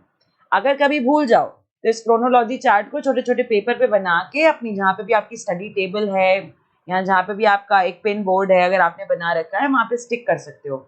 अपनी वॉल्स को गंदा मत करना, ओके। एक चार्ट पेपर पे आप इन्हें स्टिक कर सकते हो और चार्ट पेपर को वॉल पे टांग सकते हो। वॉल्स को गंदा करने की जरूरत नहीं है। पता चला आपके पेरेंट्स मुझे डांट रहे कि मैम क्या सिखा रही है ये, ओके। लर्न करने के लिए कि किंग्स की क्रोनोलॉजी क्या है, you can make a chart and you can stick it on a bigger chart and then you can hang that, okay. Moving on. So reading further, while we can learn about the Gupta rulers from their inscriptions and coins, we can find out about some kings from biographies. कुछ rulers के बारे में आप inscriptions और coin से पता कर सकते हैं, प्रशस्ति से पता कर सकते हैं, बट कुछ रूलर्स के बारे में आप उनकी खुद की बायोग्राफी से पता कर सकते हैं। वो ऑटोबायोग्राफी भी हो सकती है और वो सिर्फ एक बायोग्राफी भी हो सकती है। क्या फर्क होता है बायोग्राफी और ऑटोबायोग्राफी में बच्चों? बायोग्राफी कोई और लिखता है आपके लिए, आपके बारे में। ऑटोबायोग्राफी आप खुद लिखते हैं अपने बारे में, ठीक है। Harshvardhana, who ruled nearly 1400 years ago, was one such ruler.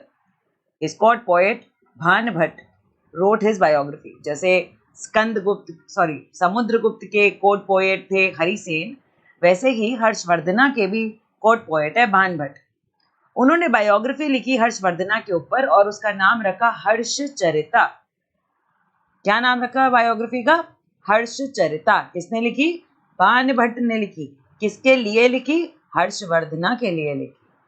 कौन सी लैंग्वेज में लिखी? संस्कृत में। He wrote the biography of Harshvardhana, named as Harshcharita in Sanskrit. This gives us the genealogy of Harsha. और ये जो हमने अभी genealogy पढ़ा ना, ये पूरा इनकी बायोग्राफी से मिलता है हमें। And this ends with his becoming king. Biography का एंड यहाँ पर है कि हर्षवर्धना खुद भी किंग बन गए।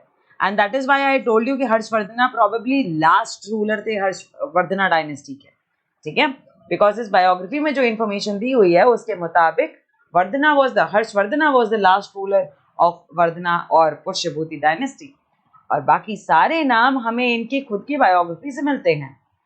मैंने आपको पहले भी बताया था, मैं चाहूँ तो आपको रटा सकती हूँ सारे नाम, बट मैं आपको बताना चाहती हूँ कि सोर्स क्या है, हमें मेजर बातें पता कहाँ से चल रही हैं। गुप्ता डायनेस्टी की सारी बातें समुद्रगुप्त की प्रशस्ति से पता चल रही थी, वैसे ही वर्धना डायनेस्टी की मेजर बातें हमें हर्षचरिता से पता चल रही हैं, ठीक है। Yonzang, about whom we read about in chapter 9, also spent a lot of time at Harsha's court. Yonzang, जो बुद्धिज्म के बारे में पढ़ने आए थे, मैंने उनके बारे में आपको बहुत सारी स्टोरीज बताई थी लास्ट चैप्टर में।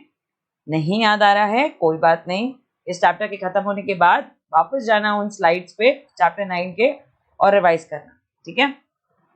Yonzang, उन्होंने गुप्ता डायनेस्टी में भी टाइम स्पेंड किया और उन्होंने वर्धना डायनेस्टी में भी टाइम स्पेंड किया।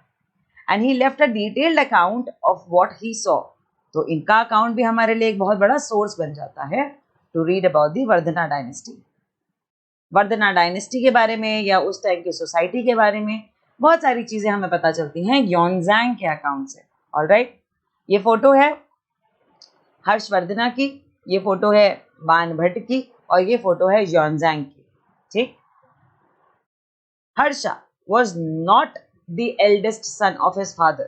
ज्यादातर क्या होता है कि आपके फादर के जो भी फादर है उनका एल्डेस्ट सन नेक्स्ट किंग बन जाता है ना, बट हर्षा अपने फादर के एल्डेस्ट किंग एल्डेस्ट सन नहीं थे, but he became king of Thanesar after both his father and elder brother died. Actually उनके बड़े भाई और उनके फादर दोनों की डेथ हो गई एंड हेंस हर्षा को थानेसार का किंग बना दिया गया।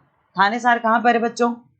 ये एक टाउन है हरियाणा में, और जब इनके फादर और इनके बड़े भाई दोनों की डेथ हो गई तो हर्षा को थानेसार का किंग बना दिया गया। But his brother in law, he was the ruler of Kannauj, वही Kanyakubja, and he was killed by the ruler of Bengal. जो इनके ब्रदर इन लॉ थे, हर्षा के brother in law, Harsha's brother in law, Harsha के जो ब्रदर इन लॉ थे वो कन्नौज के रूलर थे और इन्हें किसी ने मार दिया। इनके ब्रदर इन लॉ को बंगाल के रूलर ने मार दिया। Harsha took over the kingdom of Kannauj and then led an army against the ruler of Bengal. Harsha को लगा कि अब मुझे संभालना पड़ेगा, नहीं तो बंगाल के रूलर जो हैं वो कन्नौज को ऑक्यूपाई कर लेंगे। तो हर्षा ने कन्नौज के किंगडम को ओवरटुक किया और फिर रूलर ऑफ बंगाल के अगेंस्ट अपनी आर्मी भेजी, और इस तरीके से हर्षा ने कान्यकुब्ज कन्नौज अपनी नई कैपिटल बनाई, ठीक है। नहीं तो बाकियों की तरह वो भी कुरुक्षेत्र में अपनी कैपिटल बना के बैठे रहते, but because his brother in law was killed by the ruler of Bengal, hence Harsha had to take over the kingdom of Kannauj and make Kannauj his second capital, or you can say the main capital. Although he was successful in the east and conquered Magad and probably Bengal also, he was not as successful elsewhere.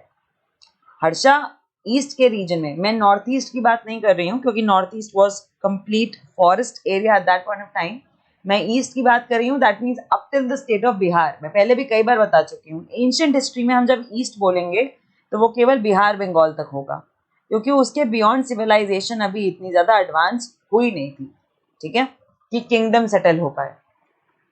तो east में जब वो अपना annexation चला रहे थे Harsha, he conquered the areas of Magad. He was successful in Magad. He was successful in occupying various and major parts of Bengal also.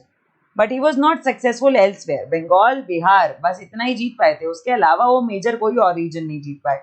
Gujarat, Deccan, ये सारे एरियाज उनके कंट्रोल में नहीं थे। He tried to cross the Narmada to march into the Deccan, but he was stopped by a ruler belonging to the Chalukya dynasty, Pulakesin II.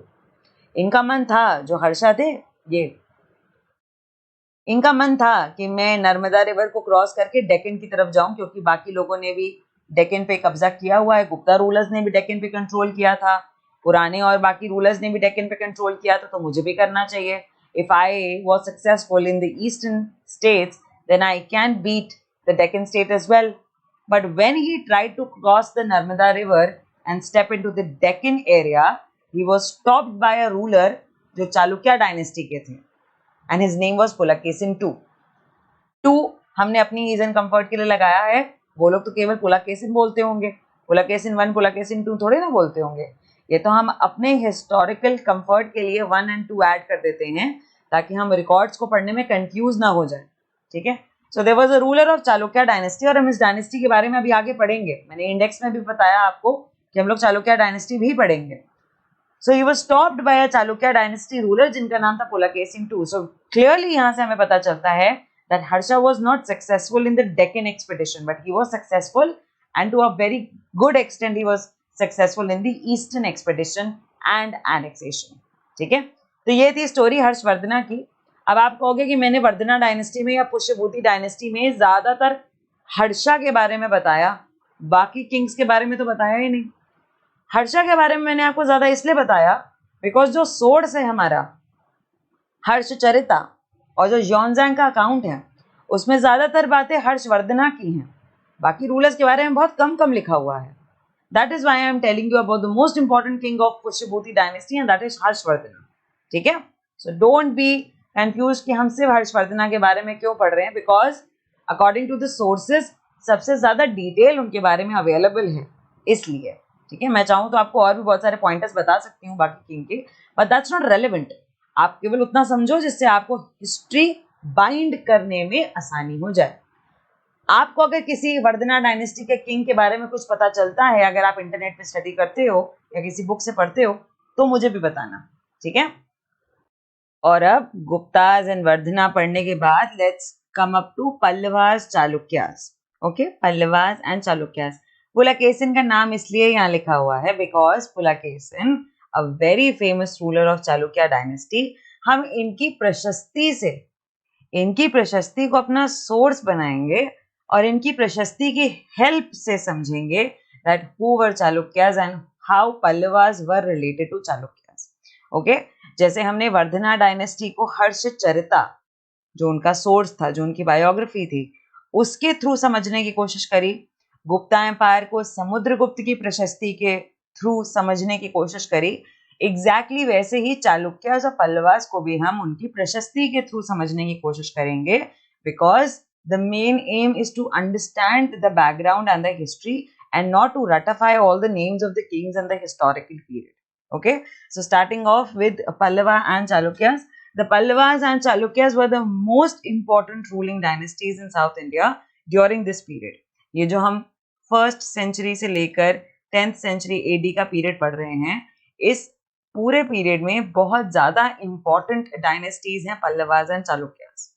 The kingdom of the Pallavas spread from the region around their capital Kanchipuram. Pallavas का यहाँ कांचीपुरम है और यहीं से आसपास उनका reason शुरू हुआ था, ठीक। एंड ये एक्सटेंड होता है कावेरी के पूरे डेल्टा तक। Okay, while that of the Chalukyas was centered around the Raichur Doab. Chalukyas Raichur Doab के पास है। रायचूर द्वाब का मतलब है वो रीजन जो कृष्णा और तुंगभद्रा के बीच में आता है, ठीक है। देखो यहां से समझ सकते हो, ये है रायचूर द्वाब, ये कृष्णा रिवर जा रही है, ये कृष्णा और ये तुंगभद्रा, और इसके बीच का जो रीजन है this is the Raichur Doab. ये हो गया आपका चालुक्यास का controlling region. And if we talk about Pallavas तो उनका रीजन है कावेरी का, है ना, कावेरी का जो डेल्टाइक रीजन है वहां पर पल्लवास रूल करते थे। ओके, तो आपको ये समझ में आ गया कि उनका एरिया ऑफ कंट्रोल क्या है। मैंने बताया कि किसी भी डायनेस्टी को समझने के लिए सबसे पहले जरूरी होता है कि आपको उनकी एरिया ऑफ कंट्रोल पता हो, सेकंड आपको उनका कैपिटल पता हो, थर्ड आपको उनका रेनिंग पीरियड पता हो, और उसके बाद आप उनकी जीनियोलॉजी को समझते हैं।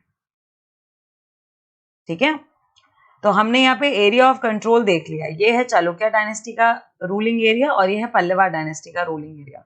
मैं जरा यहाँ से इंक हटा दूं, आपको क्लियरली दिख जाए। Blue region is of Pallava and red region is of Chalukya dynasty, इसमें कोई कंफ्यूजन नहीं होना चाहिए। द्वाब, रायचूर द्वाब मैंने दिखा दिया। Raichur Doab lies between two rivers Krishna and Tungabhadra. Okay, and Pallavas का कंट्रोलिंग रीजन था कावेरी डेल्टा के पास। ऑलराइट, ये हो गया एरिया ऑफ कंट्रोल। अब आते हैं कैपिटल पे। पल्लवास की कैपिटल मैंने अभी आपको बताया that they were centred around Kanchipuram which was their capital. तो यहां से बिल्कुल क्लियर हो जाता है कि पल्लवास की कैपिटल कांचीपुरम है। टॉकिंग अबाउट चालुक्यास, उनकी कैपिटल क्या है? उनकी कैपिटल है Aihole. Aihole the capital of Chalukyas was an important trading centre. ये है ऐहोल, कर्नाटका के रीजन में। ठीक, तो दोनों की कैपिटल्स भी पूरी हो गई। ऐहोल के बारे में और पढ़ो कि ये एक बहुत इंपॉर्टेंट ट्रेडिंग सेंटर है and it developed as a religious centre. ये डेवलप हुआ था as a religious centre with a lot of temples, but बाद में आपको पता है कहीं भी टेम्पल होता है वहां मार्केट बन जाती है, इकोनॉमी बन जाती है, और फिर वो एक बहुत इंपॉर्टेंट ट्रेडिंग सेंटर बन जाता है। Exactly the same thing happened with Aihole. Aihole religious centre की तरह डेवलप हुआ and then later on it became a very important trading center because of the flourished market around the temple complex. Okay, reading further, the Pallavas and Chalukyas frequently raided one another's land. ये बड़ी कमाल की और बहुत interesting बात है that Pallavas and Chalukyas लगभग neighbors हैं, right? And that is why they always had some sort of conflict with one another. हमेशा एक दूसरे की लैंड पे छोटा छोटा रेड करते रहते थे, especially attacking the capital cities which were prosperous towns. Pallavas भागते हुए ऐहोल पे जाके रेड कर लेते थे, चालुक्यास फटाफट जाके कांचीपुरम में जाके रेड कर लेते थे, क्योंकि ये सबसे प्रॉस्परस टाउन्स हैं इन डायनेस्टीज के, right? The best known Chalukya ruler was Pulakeshin II. Okay, we know about him from a prashasti composed by his court poet Ravi Kirti.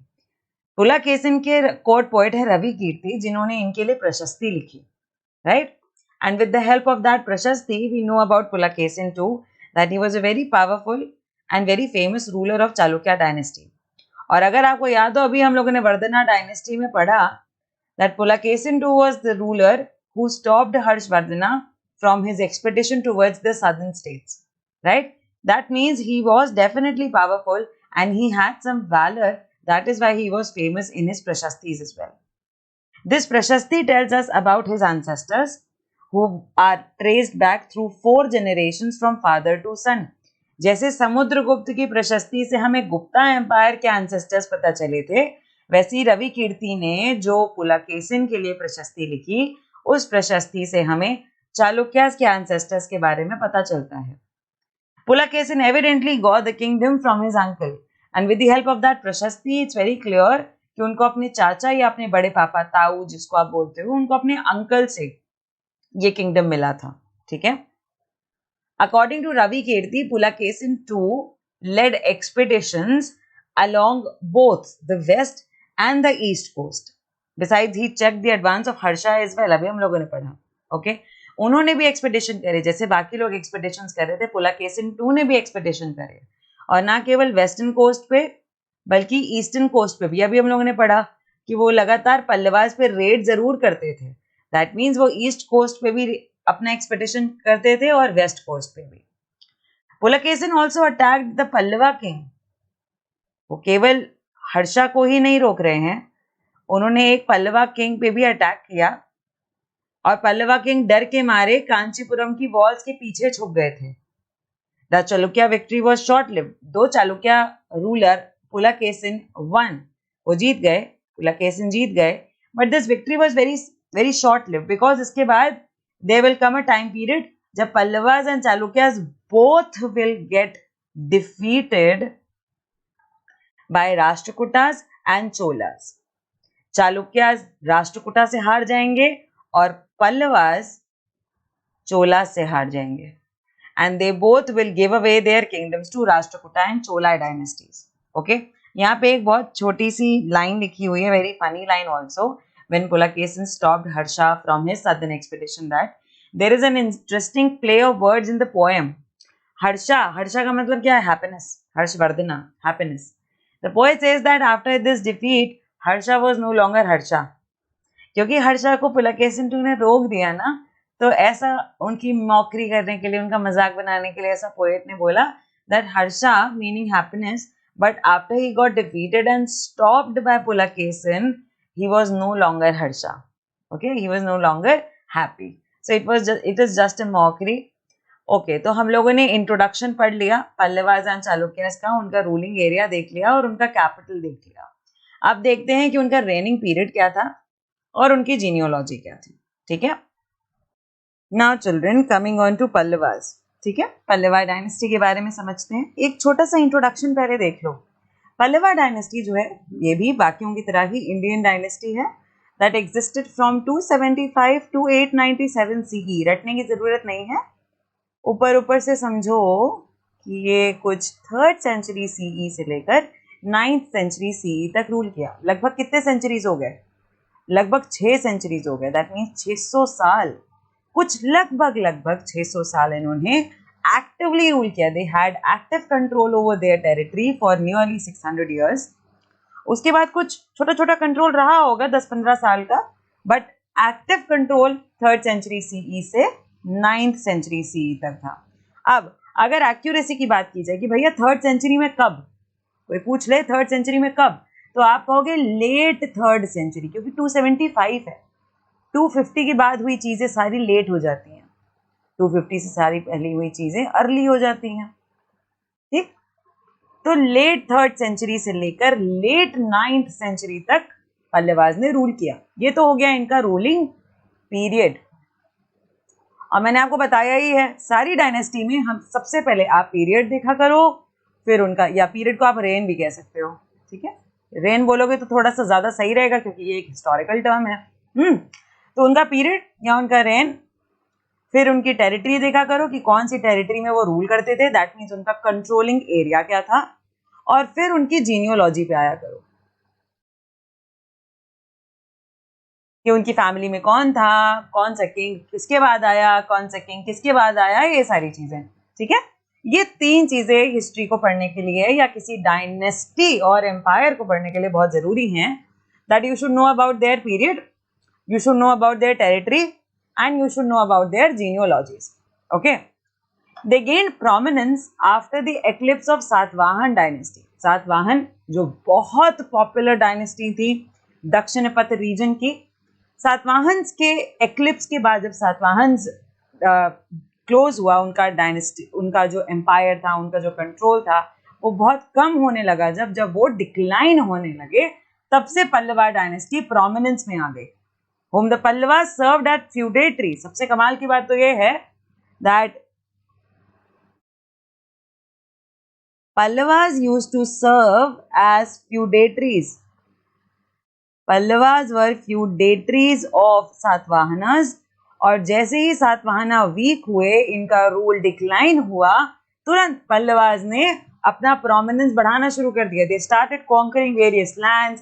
They started signing up various agreements with various other small rulers of the area, and then they gained prominence and became a large, a very vast controlling dynasty in the southern Indian region. ठीक है, अब जैसे कि मैंने बताया कि period हम लोगों ने देख लिया, टेरिटरी देख लेते हैं. अब ये है इनकी territory, Pallava territory. Pink area से जो भी मांग रहे हैं that is Pallava territory. Okay, और ये बात है कुछ 645 AD की, 7th सेंचुरी के आसपास इनके पास इतना एरिया था. 7th सेंचुरी में they had control over this piece of land and it remained adding as well as subtracting. कभी कभी एरिया और बड़ा हो जाता था, कभी इनका कंट्रोलिंग एरिया और छोटा हो जाता था, ठीक है, क्योंकि किंग्स हैं, हर वक्त लड़ाई होती रहती है, कोई ना कोई बैटल, कोई ना कोई छोटा छोटा वॉर होता रहता है. सो कभी कभी they had greater control over the territory, sometimes they lost few areas as well. Okay, और ये तो होता ही है हमेशा किंगडम्स में. So this was the reigning period, the territory. अब आ जाते हैं पल्लवास की जीनियोलॉजी पे कि उनके यहाँ कौन राजा था, कौन सा राजा फाउंडर था, कौन राजा किसके बाद आया. ठीक है, now this is a big genealogy chart of Pallavas. Okay, किसी का नाम रटने की बहुत ज्यादा जरूरत नहीं है, but you should just know the names. ठीक है, Simha Vishnu, Mahendra Varman, Narasimha Varman, Mahendra Varman two, Parameshwara Varman, Narasimha Varman two, Parameshwara Varman two. Then comes Nandi Varman, Danti Varman, Nandi Varman, Aparajita Varman. Okay, आपको नाम से ही इतना कंफ्यूजन हो रहा होगा, but I should and I have to tell you the names so that you should know कि पल्लवास के फेमस रूलर्स कौन हैं. मैंने आपको यहाँ पे सारे रूलर्स नहीं बताए हैं, they are more than that.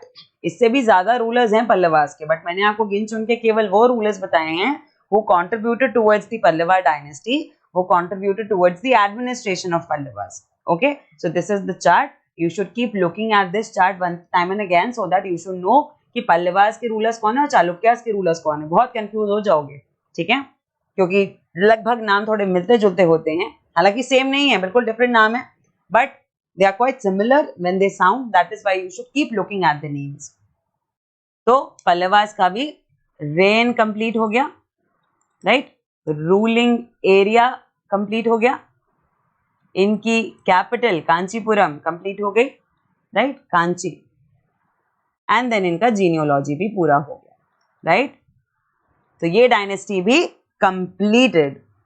Okay children, talking separately about the Chalukyas. ठीक है, चालुक्यास कहाँ रूल कर रहे हैं भाई? डेक्कन प्लेटो में रूल कर रहे हैं. They ruled over the Deccan Plateau in India for 600 years. And by Deccan Plateau, I do not mean कि पूरे डेक्कन प्लेटो पे, okay, पूरे डेक्कन प्लेटो पे नहीं, but parts of it. And when I say that they ruled for 600 years, I'm not saying that for continuous 600 years. No, they ruled for a period of time. फिर एक break आ गया, इनका किंगडम थोड़ा छोटा हो गया, कुछ डिक्लाइन का पीरियड आ गया, then they ruled, then decline आया, देन दे रूल्ड, ऐसे चलता रहा. थोड़ा सा इनकंसिस्टेंट 600 इयर्स का रूल था, बट हम वो इनकंसिस्टेंसी को अवॉइड करते हैं. And we know that zero कभी नहीं हुआ, डिक्लाइन हुआ रूल, पर जीरो नहीं हुआ. दैट इज व्हाई वी से 600 years. Okay, during this period they ruled as three closely related but individual dynasties.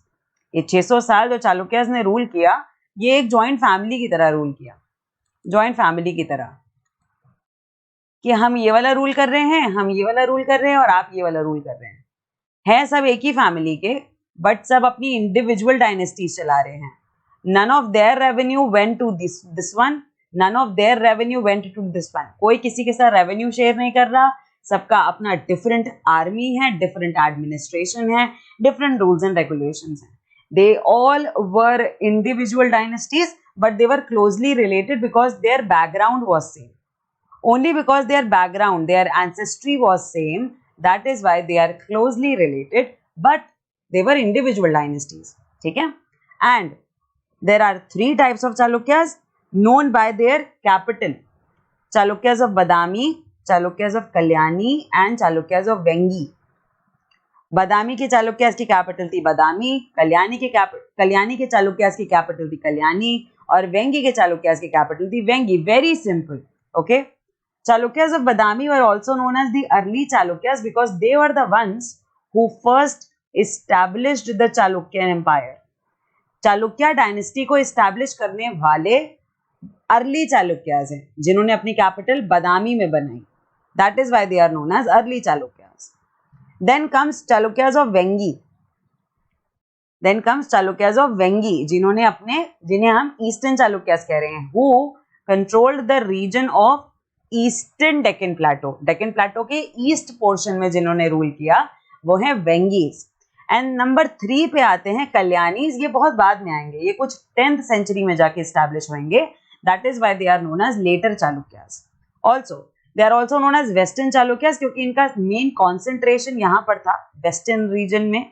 That is why they are known as western Chalukyas as well, but इनका famous नाम later Chalukyas है, Chalukyas of Kalyani, because they established their dynasty very late.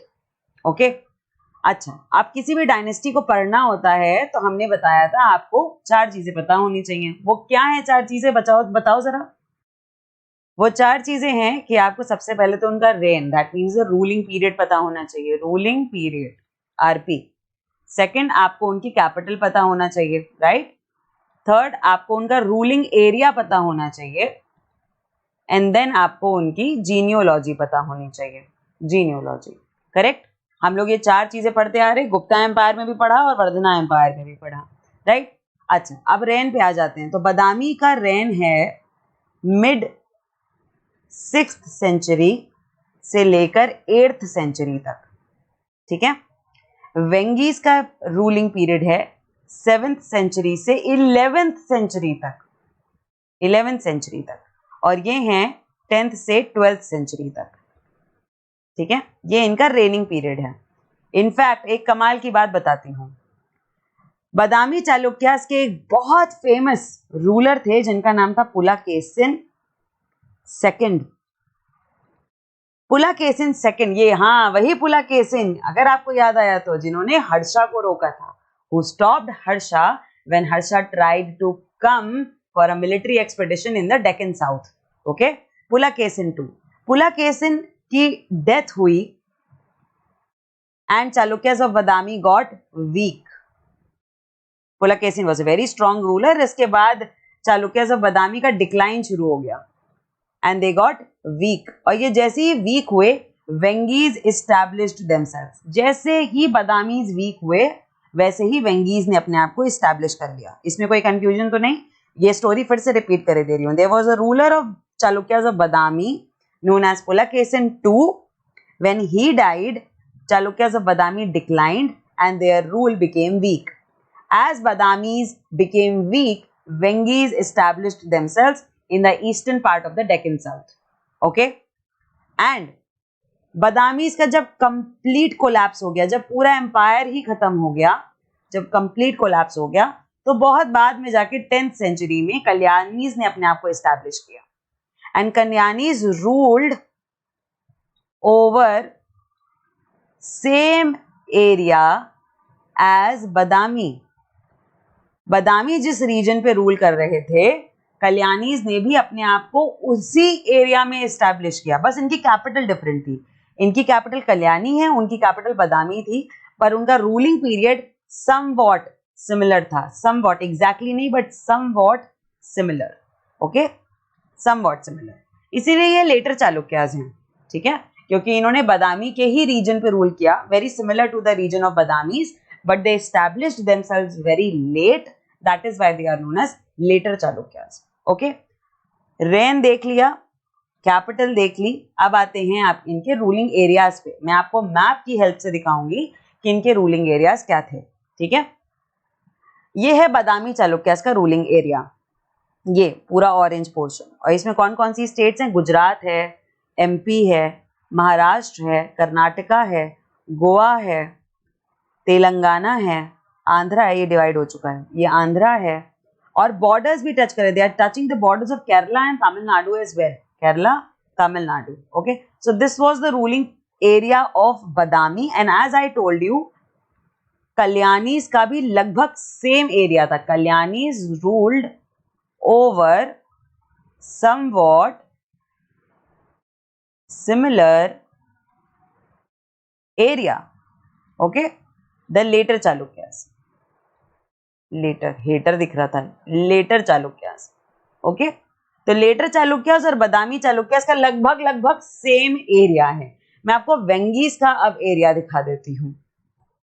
This is the ruling area of Vengis, ठीक है, ये वेंगी दिख रहा है यहाँ पे, आंध्र प्रदेश में है फिलहाल ये रीजन, मॉडर्न स्टेट में। तो ये हो गया आपका बादामी वाला मेजर रीजन, और इधर हो गया वेंगीज। ओके, कमिंग बैक, रेन देख लिया सबका, रूलिंग पीरियड देख लिया, कैपिटल देख लिया, रूलिंग एरिया भी देख लिया। Now comes to genealogy. Now बच्चों देखो, 3 तरीके के चालुक्याज हैं, इसलिए मैं आपको सबकी जीनियोलॉजी नहीं रटाऊंगी, कोई मतलब नहीं है। You just need to know the important rulers of Chalukyas, and those were early Chalukyas. तो मैं आपको केवल अर्ली चालुक्यास की जीनियोलॉजी दिखाऊंगी, क्योंकि सबसे इंपॉर्टेंट रूलर्स ऑफ चालुक्यास और कंसिस्टेड इन बादामीज ओनली। मैं ये नहीं कह रही कि वेंगीज के रूलर्स अच्छे नहीं थे, पावरफुल नहीं थे, नो दे वर, बट आपके लिए अभी इतना ही इंपॉर्टेंट है that you should know the most famous, most sung rulers of the Chalukyan dynasty. Okay, तो ये है जीनियोलॉजी ऑफ बादामी चालुक्यास, बादामी चालुक्यास। शुरुआत होगी पुलकेशिन 1 से, then comes Kirtivarman, then comes Mangalesha, then comes Pulakeshin 2। Yes, ये वही हैं जिन्होंने हर्षा को रोका था, ठीक है, और ये वही हैं जिनकी डेथ के बाद Vengis established themselves. Okay, then comes Vikramaditya 1 and then comes Kirtivarman 2। Okay, these are the names and these are the ruling period of each king. आप चाहो तो इनका चार्ट बना के अपनी वॉल पे स्टिक कर सकते हो और बार बार इनका रूलिंग पीरियड देख सकते हो, ठीक है। Pulakeshin 1 who actually established the Chalukyan dynasty in down south, and then comes Kirtivarman, Mangalesh, then comes Pulakeshin 2 who was the very famous, very powerful ruler, then comes Vikramaditya 1 and then comes Kirtivarman 2. Okay, this is the genealogy chart of Chalukyas. And with this we have come to the end of part number 1, children. Okay, please revise well. सारी dynasties की source, उनकी genealogy, उनकी capital, area फिर से please revise करना, नहीं तो सब भूल जाओगे, ठीक है। Thank you, happy learning, revise well, we'll see you in the next one.